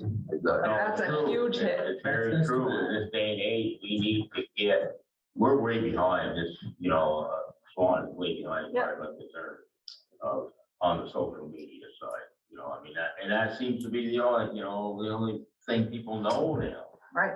You know, I mean, they shop at Amazon. So we're gonna do everything that way. And I believe if we done it right, we could get more accurate information out to the people of Swanton. Well, we can also all, you know, collaboratively, we can be like, okay, this Swanton community Facebook group, that's okay. We can all unfriend it, block it. We can make it a private website only where everybody who's in there has to apply and get accepted. And it has to be a member of the community so that people who don't live in the community can't visit it. And if they are in the community, they know full well what the individual is about. So they go, okay, yeah, take it with a grain of salt and throw it out. But it needs to have some restrictions put in place on that Facebook community. See, it's hard though, because it's a privately run Yeah. page, so. We need to find So a way conversation we need to needs find to a be way to had. expand the town's page to overtake that page. I mean, they can keep their page with all their negative crap if they want, but the problem is if you go on Facebook and you search Swanton, that's what comes up. Exactly, so you gotta, Exactly, it has the most views and you know, the algorithms, once you get to whatever it clicks. it's entertainment, right? Some people go just for the sole entertainment factor. What have they got to That's say true. today and laugh at them? But And you know, it's seen that way around town, but for people that are coming from Exactly. outside, they're like, yeah. That's what I mean, like, people who live here know what it's about, so we Yeah. like shrug it off, but Yeah. for people who don't, Yeah, It's and a huge I hit. do think, you know, like a social media manager would be something to look at for the town, because you need to sell the town. And not only that, for drawing people in, but businesses too. You know? Right. Yep. I mean, look at what St. Albans has done with their downtown stuff there. They have a big following, and once you kind of get that ball rolling, then you get, you know, the news after you, and once you get, you know, free advertising, basically, if you get news articles about new things you're doing, and Yeah. that's we need to catch up there. Earlier, somebody mentioned something about the organization, and it struck me, and I made a note. You're looking for somebody to do something, have a volunteer list up on a website. So I want to volunteer to help out during Little League this year. I go look at Little League in the neighborhood, we need to follow it. Boom, there's who I contact. So that's a project I'm actively working on in collaboration with a lot of the community Yeah, I stakeholders. mean, Is doing that. I've only been at my job for a year and I feel like in a year I've made good ground. So think of what's gonna happen in 5 years. It could be that, you know, we need volunteers for this. That comes back And to one boom, it individual, tells you doesn't it? where to call, where that, you look at it, To stop and Yeah, somehow. but you gotta go look. Yeah. Right, there's a lot of the stuff that you're talking about that is on the website. But nobody goes to the Website, website. But you're gonna go and look for. The problem is I think is Well, the that's the next website is a good tool, but the social media stuff needs to be more important than the website because nobody goes and looks at the town website. Yeah. It's just not as commonly used as it used to be because of social. It's number media. 3 out of 2. Yep, Because it's not funny, no, exactly. It's not not fun. fun. So Yes. one thing to piggyback what Oliver's talking about that I know that we do as a school district is there's like 1 or 2 people that run a lot of the stuff for all of the schools within Maple Run. So that many of those pages, even though they're their own pages, Fairfield, Town School, City School, BFA, the Maple Run page, and even our tech center page are kind of facilitated by 1 or 2 key people. So they know what the other arms are doing. So if this person could be used, it wouldn't be that you wouldn't have stuff that you couldn't post, but if the stuff was all channeled through one person, there would be more uniformity. And some of that cost could be shared across the municipality, whether it's shared within the village, the town, the rec, the library, you know, even maybe the chamber wants to be involved in that to have some shared resources and spread some of that cost out. But then they also know that one arm it's a unified front and much of it is uniform across maybe multiple pages. That's me. I'm doing the So- shoulder page, I'm doing the rec page, I'm doing the Right. arts council page, I'm doing the town page, I'm doing the, But out of the kindness, well. I'm volunteering my time. Right, and that's what I'm saying, so it works good that way because it's all in your head, but you also have a lot, I'm not trying to. No, I know, no, it's big stuff. Well, so if people, if it was 1 or a few people that worked in unison and spread that cost out for one person, I'm just trying to solidify the argument for having someone, maybe that. I agree. Resource could be shared. One person like is doing what you're doing. That's where. It takes some of your responsibilities away, but hire one that's at the end of the full-time job. And they take all the information your groups bring in, and their job every day is to convey that to the public. Then I think that would be, and I don't know. That'd be a good job for Earl. Earl's gonna be on Facebook. How does he spell No, he Facebook? won't have a Facebook, he'll just be running it. See, Earl, it'll come. You're right, Oliver, but finding somebody is like Ed's talking about volunteers for this and that. I don't think it would be a volunteer. No. position. We're not talking about volunteers. It's got to be a paid position. You did it to set meeting last week, they're looking, they got a lot of programs going on, but they gotta have help. But I think if we can, I mean, that the town can help these people, because if we find the money to pay someone to do this marketing, then they're gonna have better luck finding the volunteers that they need, because people actually know what's going on. Sure. And that's the thing that you do see people complaining about on Facebook groups all the time, is communication, this and that. So if there is a person that's in charge of communication, people can't complain about it if they don't want to read it, but if it's out there. And a big complaint is that, you know, everything is on the town website, but. Who that's- goes there? Exactly, exactly. So I think, you know, collaboratively, all the people in this room, like I've said to Reg and to Spencer and others, that, you know, we need to all be active in our own pages, right? I mean, we can look at it, we can read it, we can scan right by it, or we can engage in it. And that negative comment, we can be positive on it. We can help offset it and make it just like undershadow it so that it doesn't get Be careful. just forgotten. So I on know, that you same have to note, be for careful, every one but- post, the positive post that's out there, everybody in this room liked, shared, followed, it changes Exactly. the algorithm, so it changes the pattern, let's put all that positive ahead of the Exactly. negative.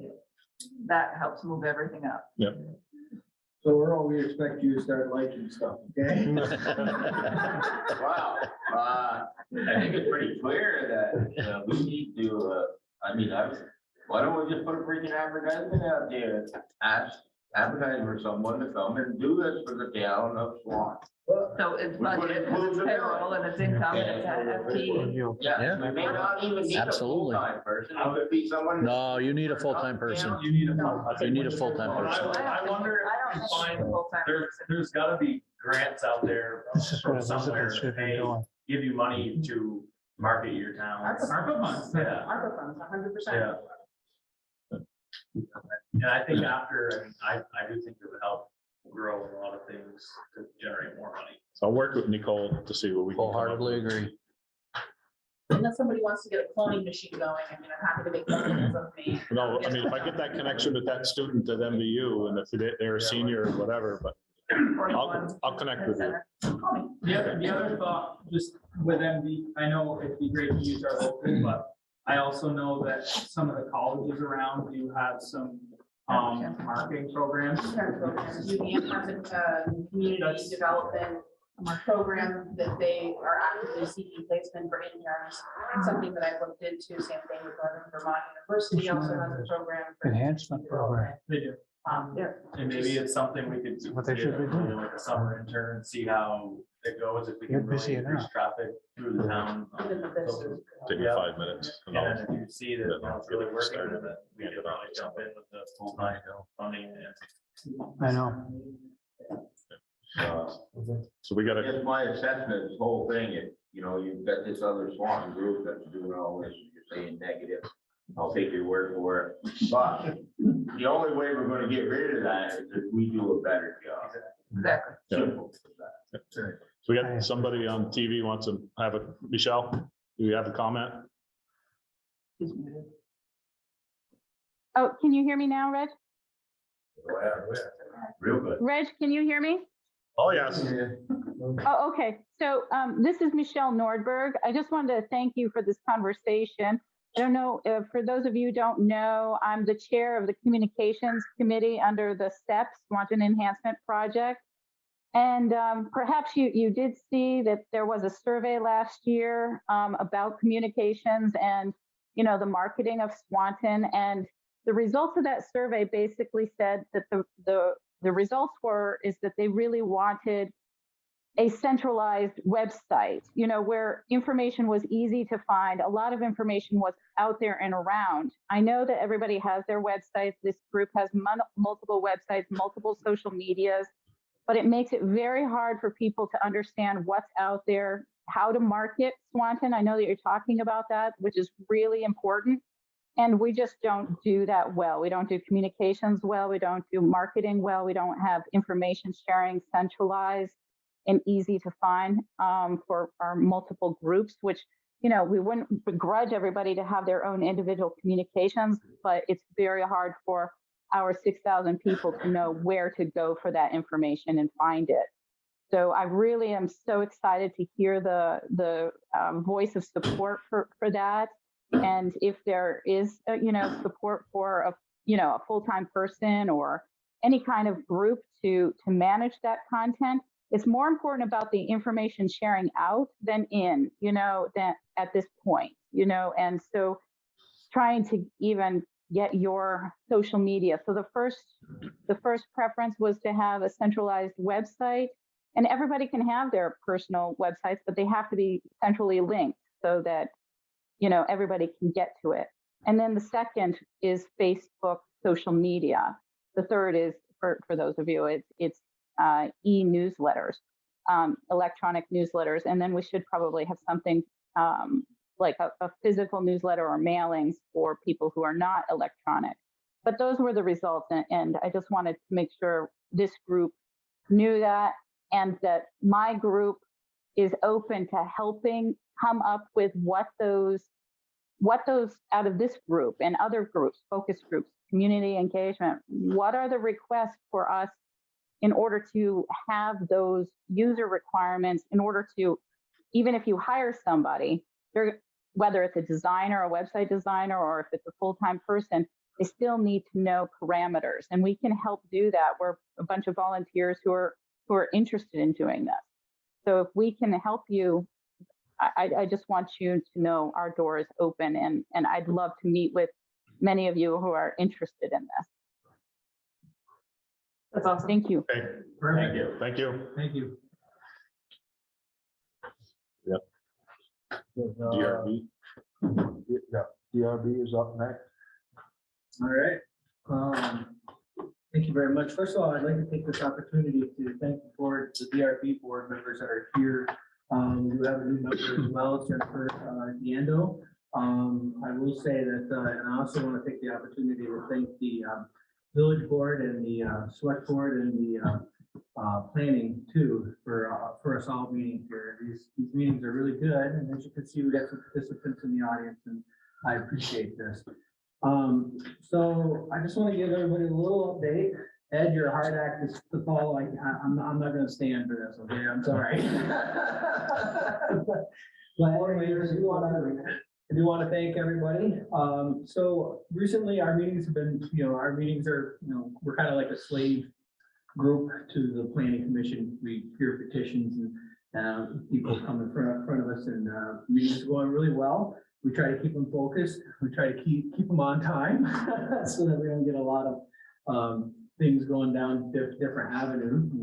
And I think we have a very good cross membership of our board here. I mean, we have Reg, from the village, comes in with a lot of regulatory stuff from that piece. We got Harold, who helps us out with roads. We got Jim, who was on the planning commission, who helps us out, and this fine young lady here who's new to our board, coming in with some other board experiences, and myself, who's an old grizzly, used to serve underneath Mr. Manning when he was the chairman of the board there, Oliver.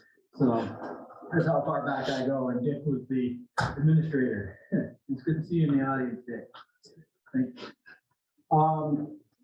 We have a couple things coming up here where this board is definitely looking forward to working with the Planning Commission here this month and looking at some of the hurdles that we have, especially when it comes to variances and things like that. So we're kind of hoping you guys will open up to us a little bit and kind of take some of our suggestions into heart and kind of think about that with your next steps and your plans and things like that.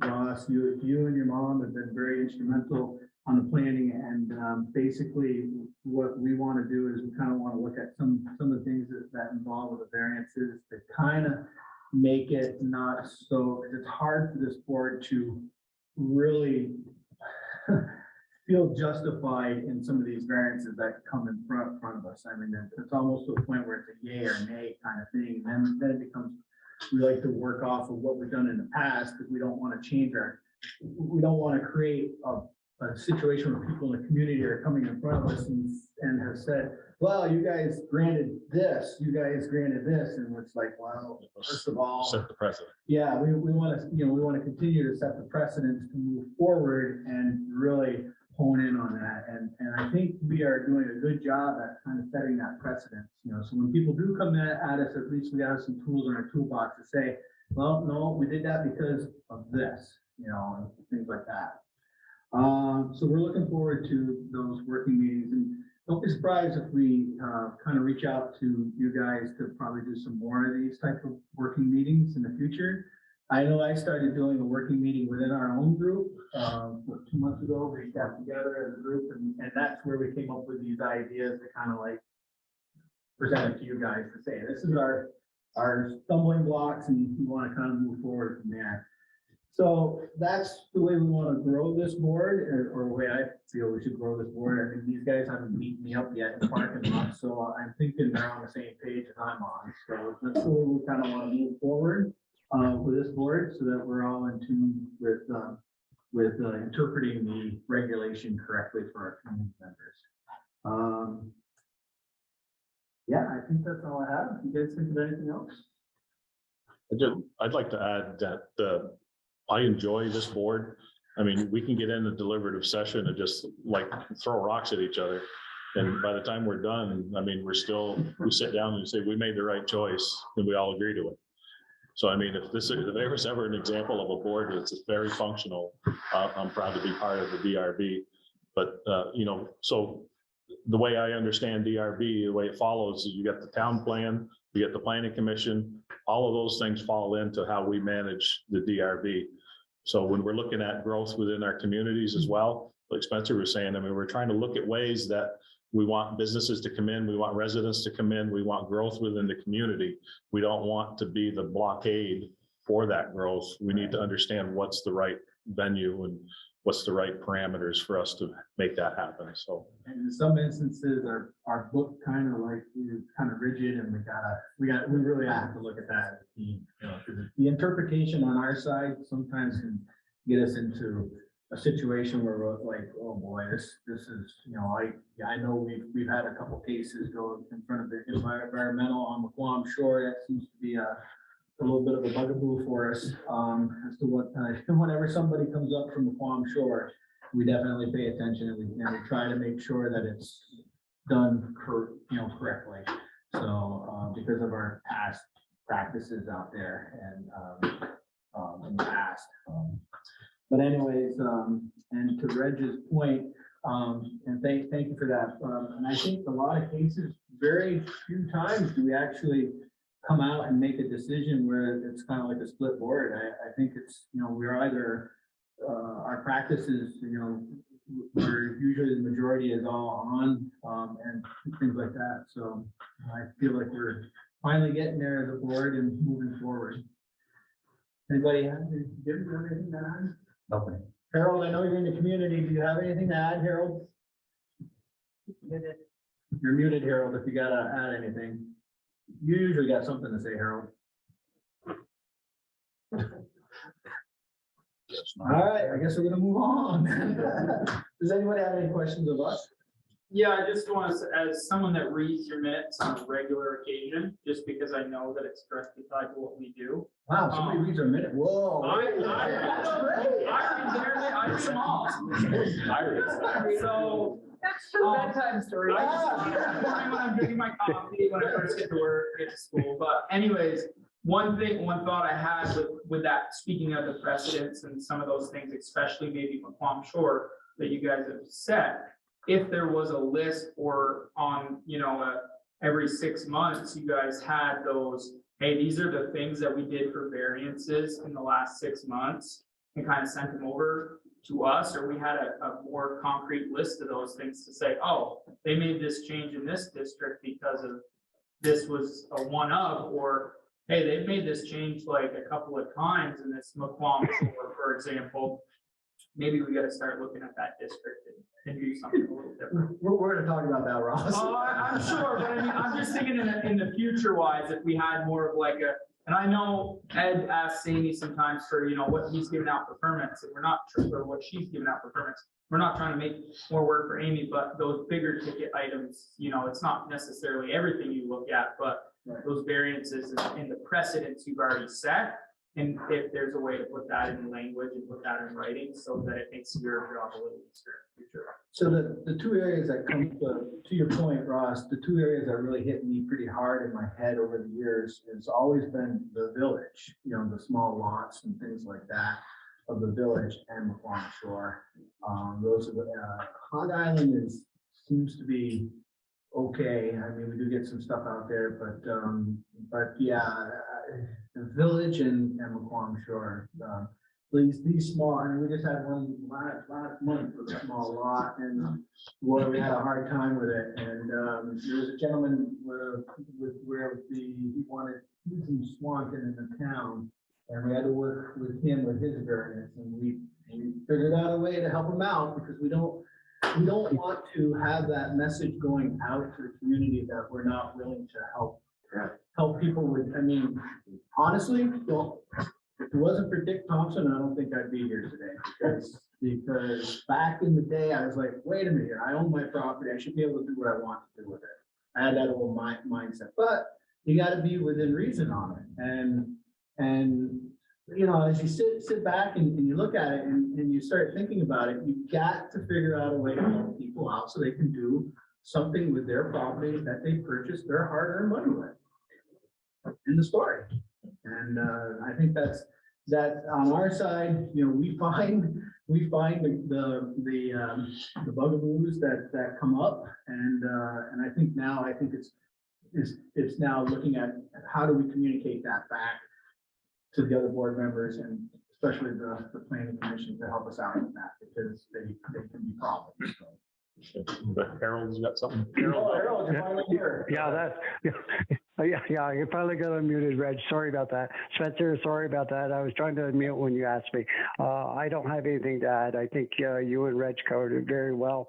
And I agree with Reg. This is probably one of the best boards. And I sat on a number of boards. The town has appointed me to a couple different commissions here.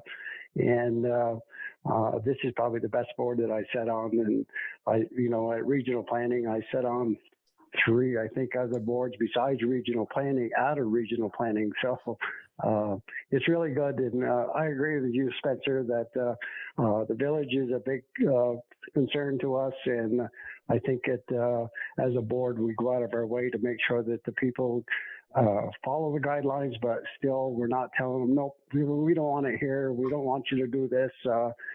Be on your merry way and see you later. Thank you, Harold. Thank you for that.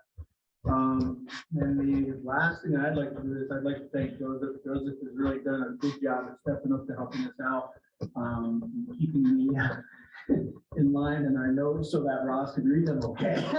So I appreciate that very much. Ours are too. He's done a great job. He has done a good job. And, so thank you, Joseph. That's all I have, unless you guys have any questions for us.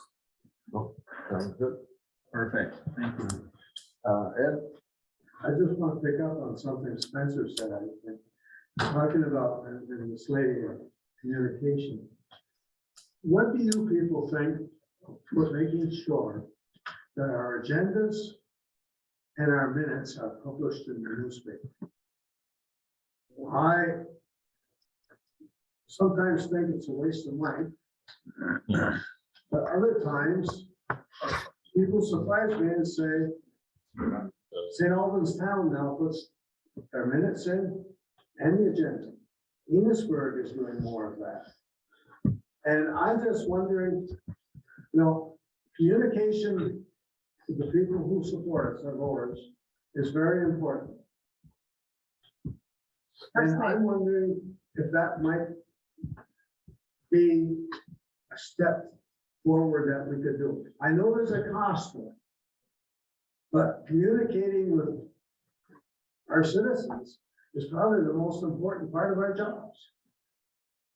I just throw that out, something to think of, is there. And there's one other thing I wanted to do earlier. Always a pleasure to work with my former students. This young lady over here, I remember many years ago, and I just want to thank her for the job she's doing downtown. You can go in there and you can hear somebody swearing at her when you come in the door. And she's just as relaxed as can be.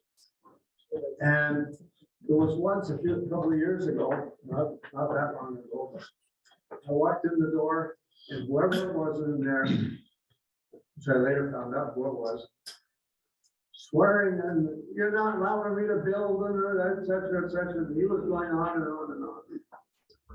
And I just turned around and went home. And I got a call that night from him. I said, uh-oh. I said, well, Amy's gonna be, her ears are gonna be burning today. He said, no, he says, I wanted to call and tell you what a great job she did. I can't build my house where I want, can't do what I want, but by God, she treated me nice and she did a nice job. And I think that was a good thing. So I just wanted to commend her for the job she does down there. So Michelle's got a question again. Yeah, go ahead, Michelle. Thank you, Reg and Neil. I just want to respond to Ed's question about the newspaper.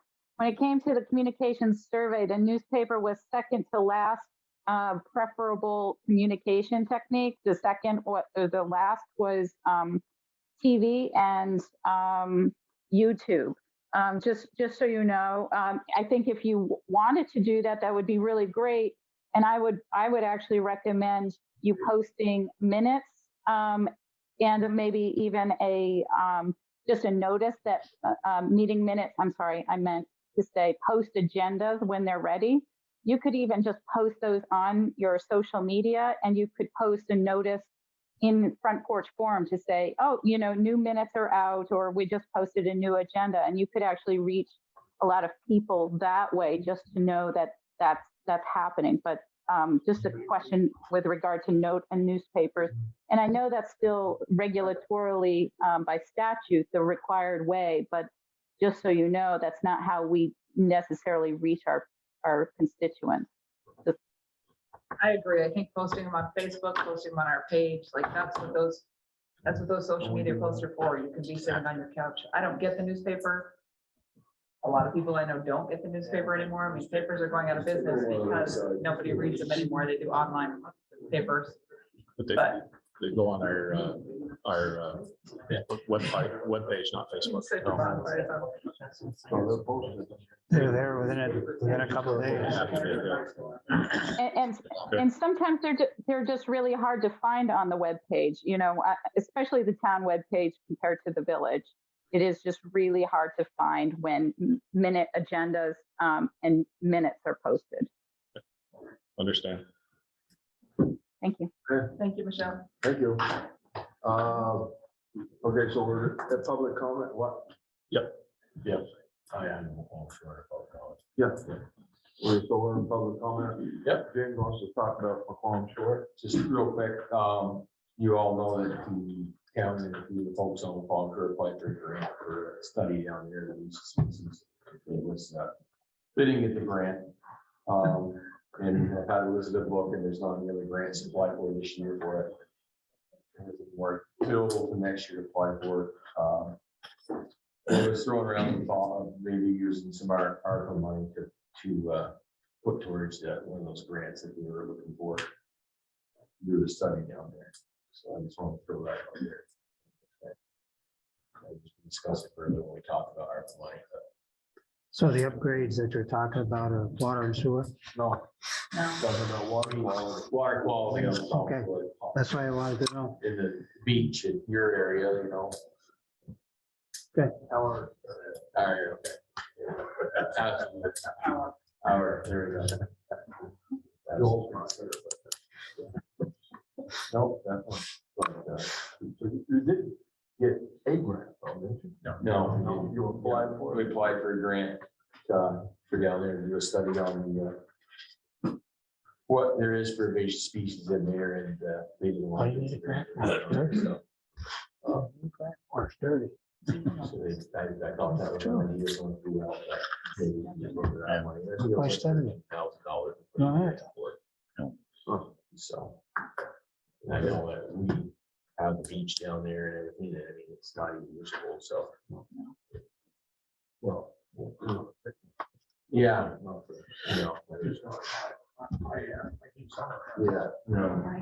And it could be used as a great recreational asset, especially if there is ever a plan, I know we did a scoping study from the Falls Shore, but to get people to come from the village or walking path down to that. I really think could be. Okay, anything else? Public? All right. I'd be remiss if I didn't bring this up since nobody else seems to. We're looking at notoriety for our town. And when you wake up in the morning and hear there's been a murder in town because of drug related, I'm just curious as to how bad our drug problem is in this town.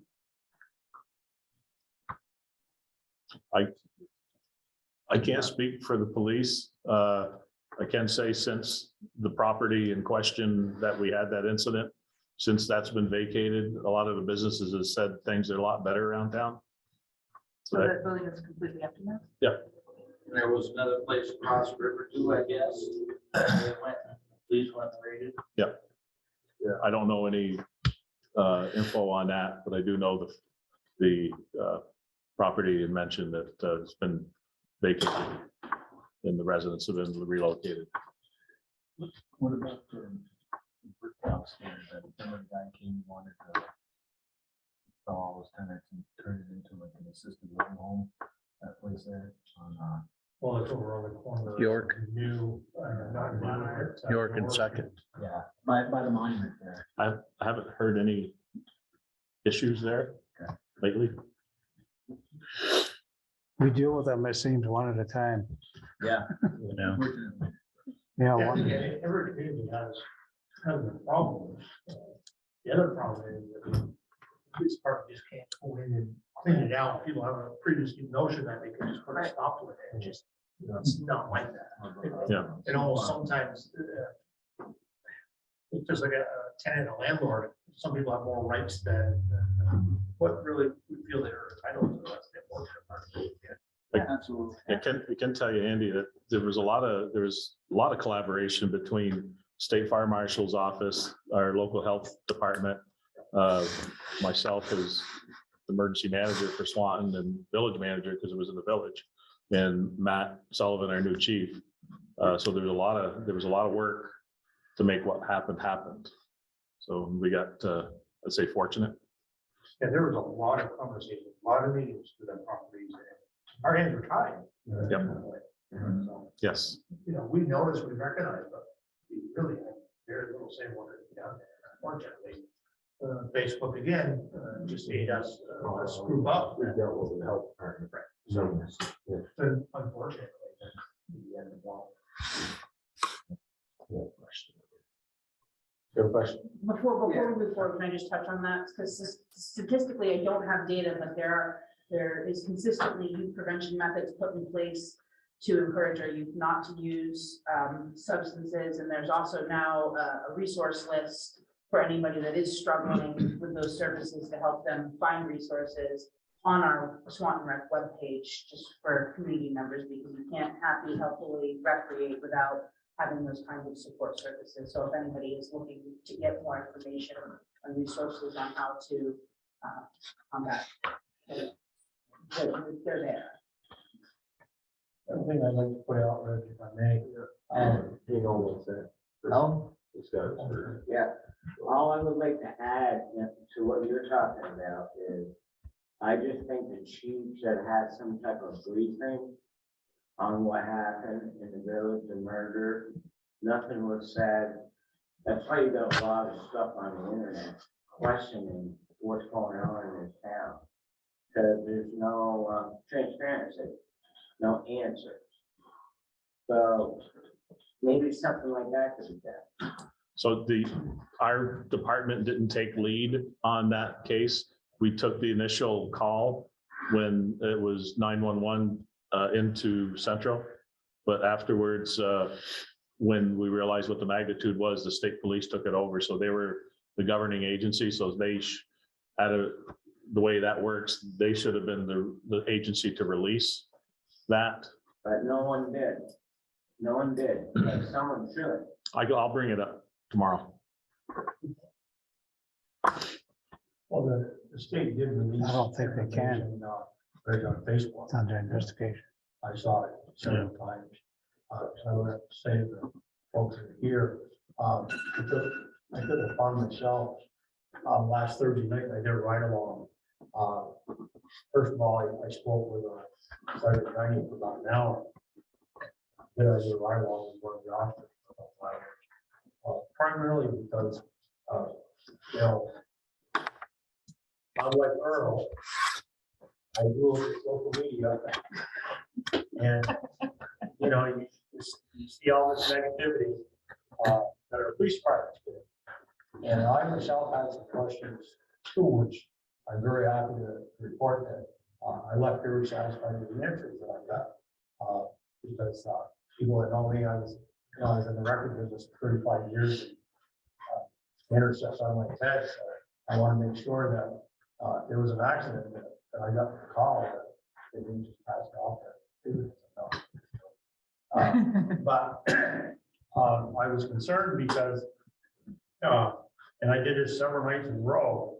I'm listening, because the town is contracted with the village from 5 o'clock in the afternoon to 1 o'clock in the morning.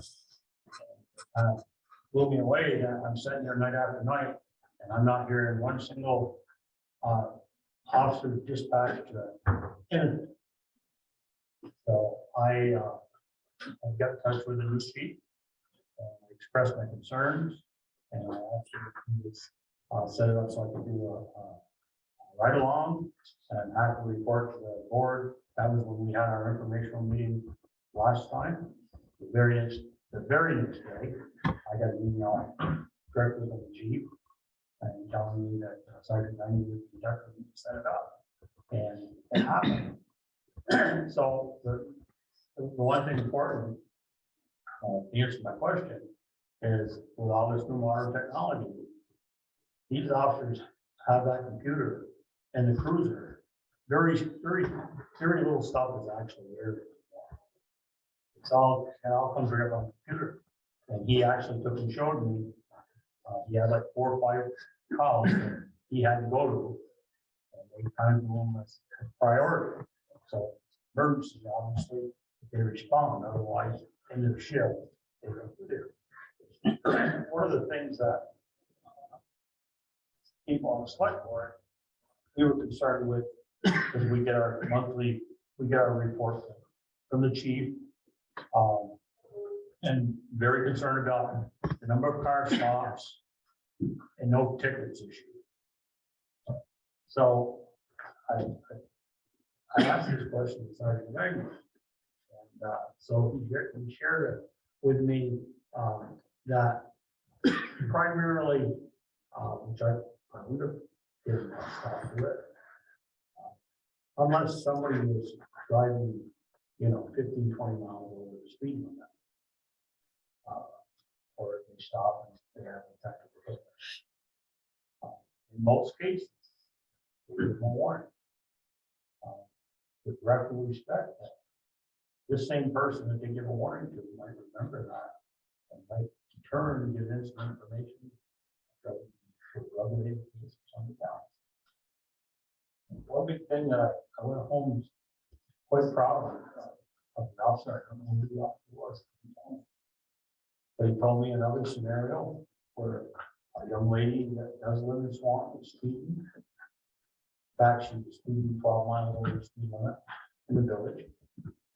And he stopped her, and in conversation, he said, I gotta have proof of registration insurance. And she handed her phone, and she had her insurance information. For some reason, her checkbook was on the call. And it showed she had $7 in her checking account.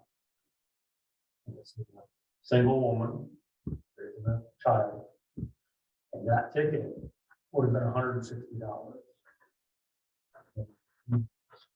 Put it upon himself and he did not really take it. He felt she got $7 in her checking account. How the hell she got $160? So what I'm saying in that sense, it left me with a whole different look on our department to know that we've got these people out there that are protecting our town and our village, but they care, they care about these people. And the other thing is I asked, which I thought was very, very important, what they found in the new chief.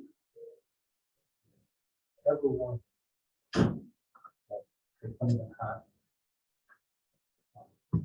comes in, relates to them, he asks us questions. The officer reminded me, works that night shift. His wife works days, so they say hi to each other in the hallway. He says, Chief said to him, anytime you need a night, or you want to spend the night with your wife, I'll cover your shift. But I think with that being said, we definitely made the right choice. The chief that we all agree on. I just wanted to share that with everybody. Thank you. Appreciate that. Thank you. I think we agree with you. Yeah, well, again, one thing I would like to add, because of the comment. When I posted that on Facebook, that I did that right away. And, I guess some people responded to it.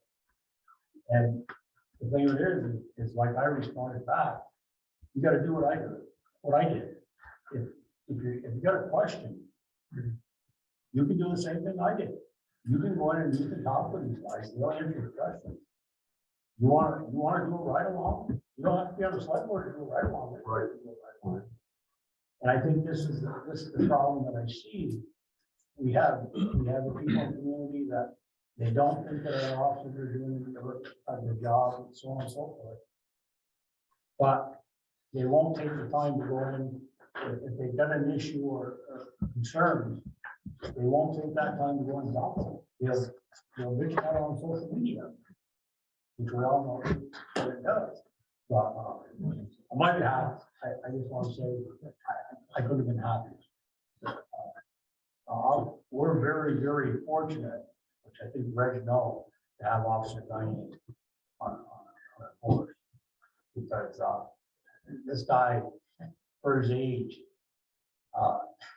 he just kind of blew me away with his attitude and his answers and his commitment to Swanton. I love it. Thanks.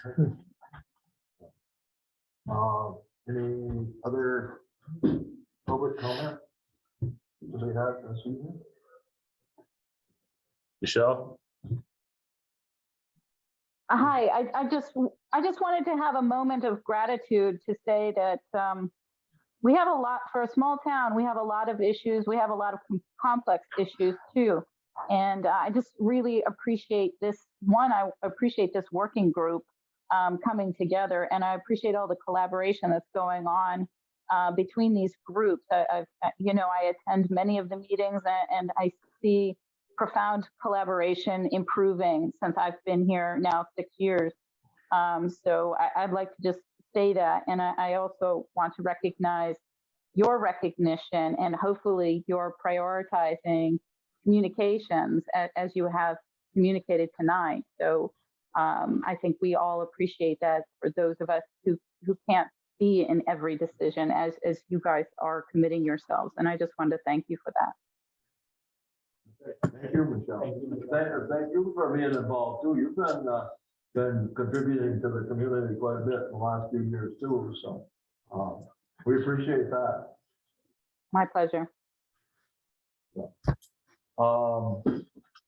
That being said, if there's no other business to be taken care of, nobody on Zoom, I'll entertain a motion to disband, adjourn this meeting of the village board. So moved. Second. All those in favor of the motion, signify by saying aye. Aye. Those opposed, okay. Our meeting is adjourned. James, the motion to adjourn.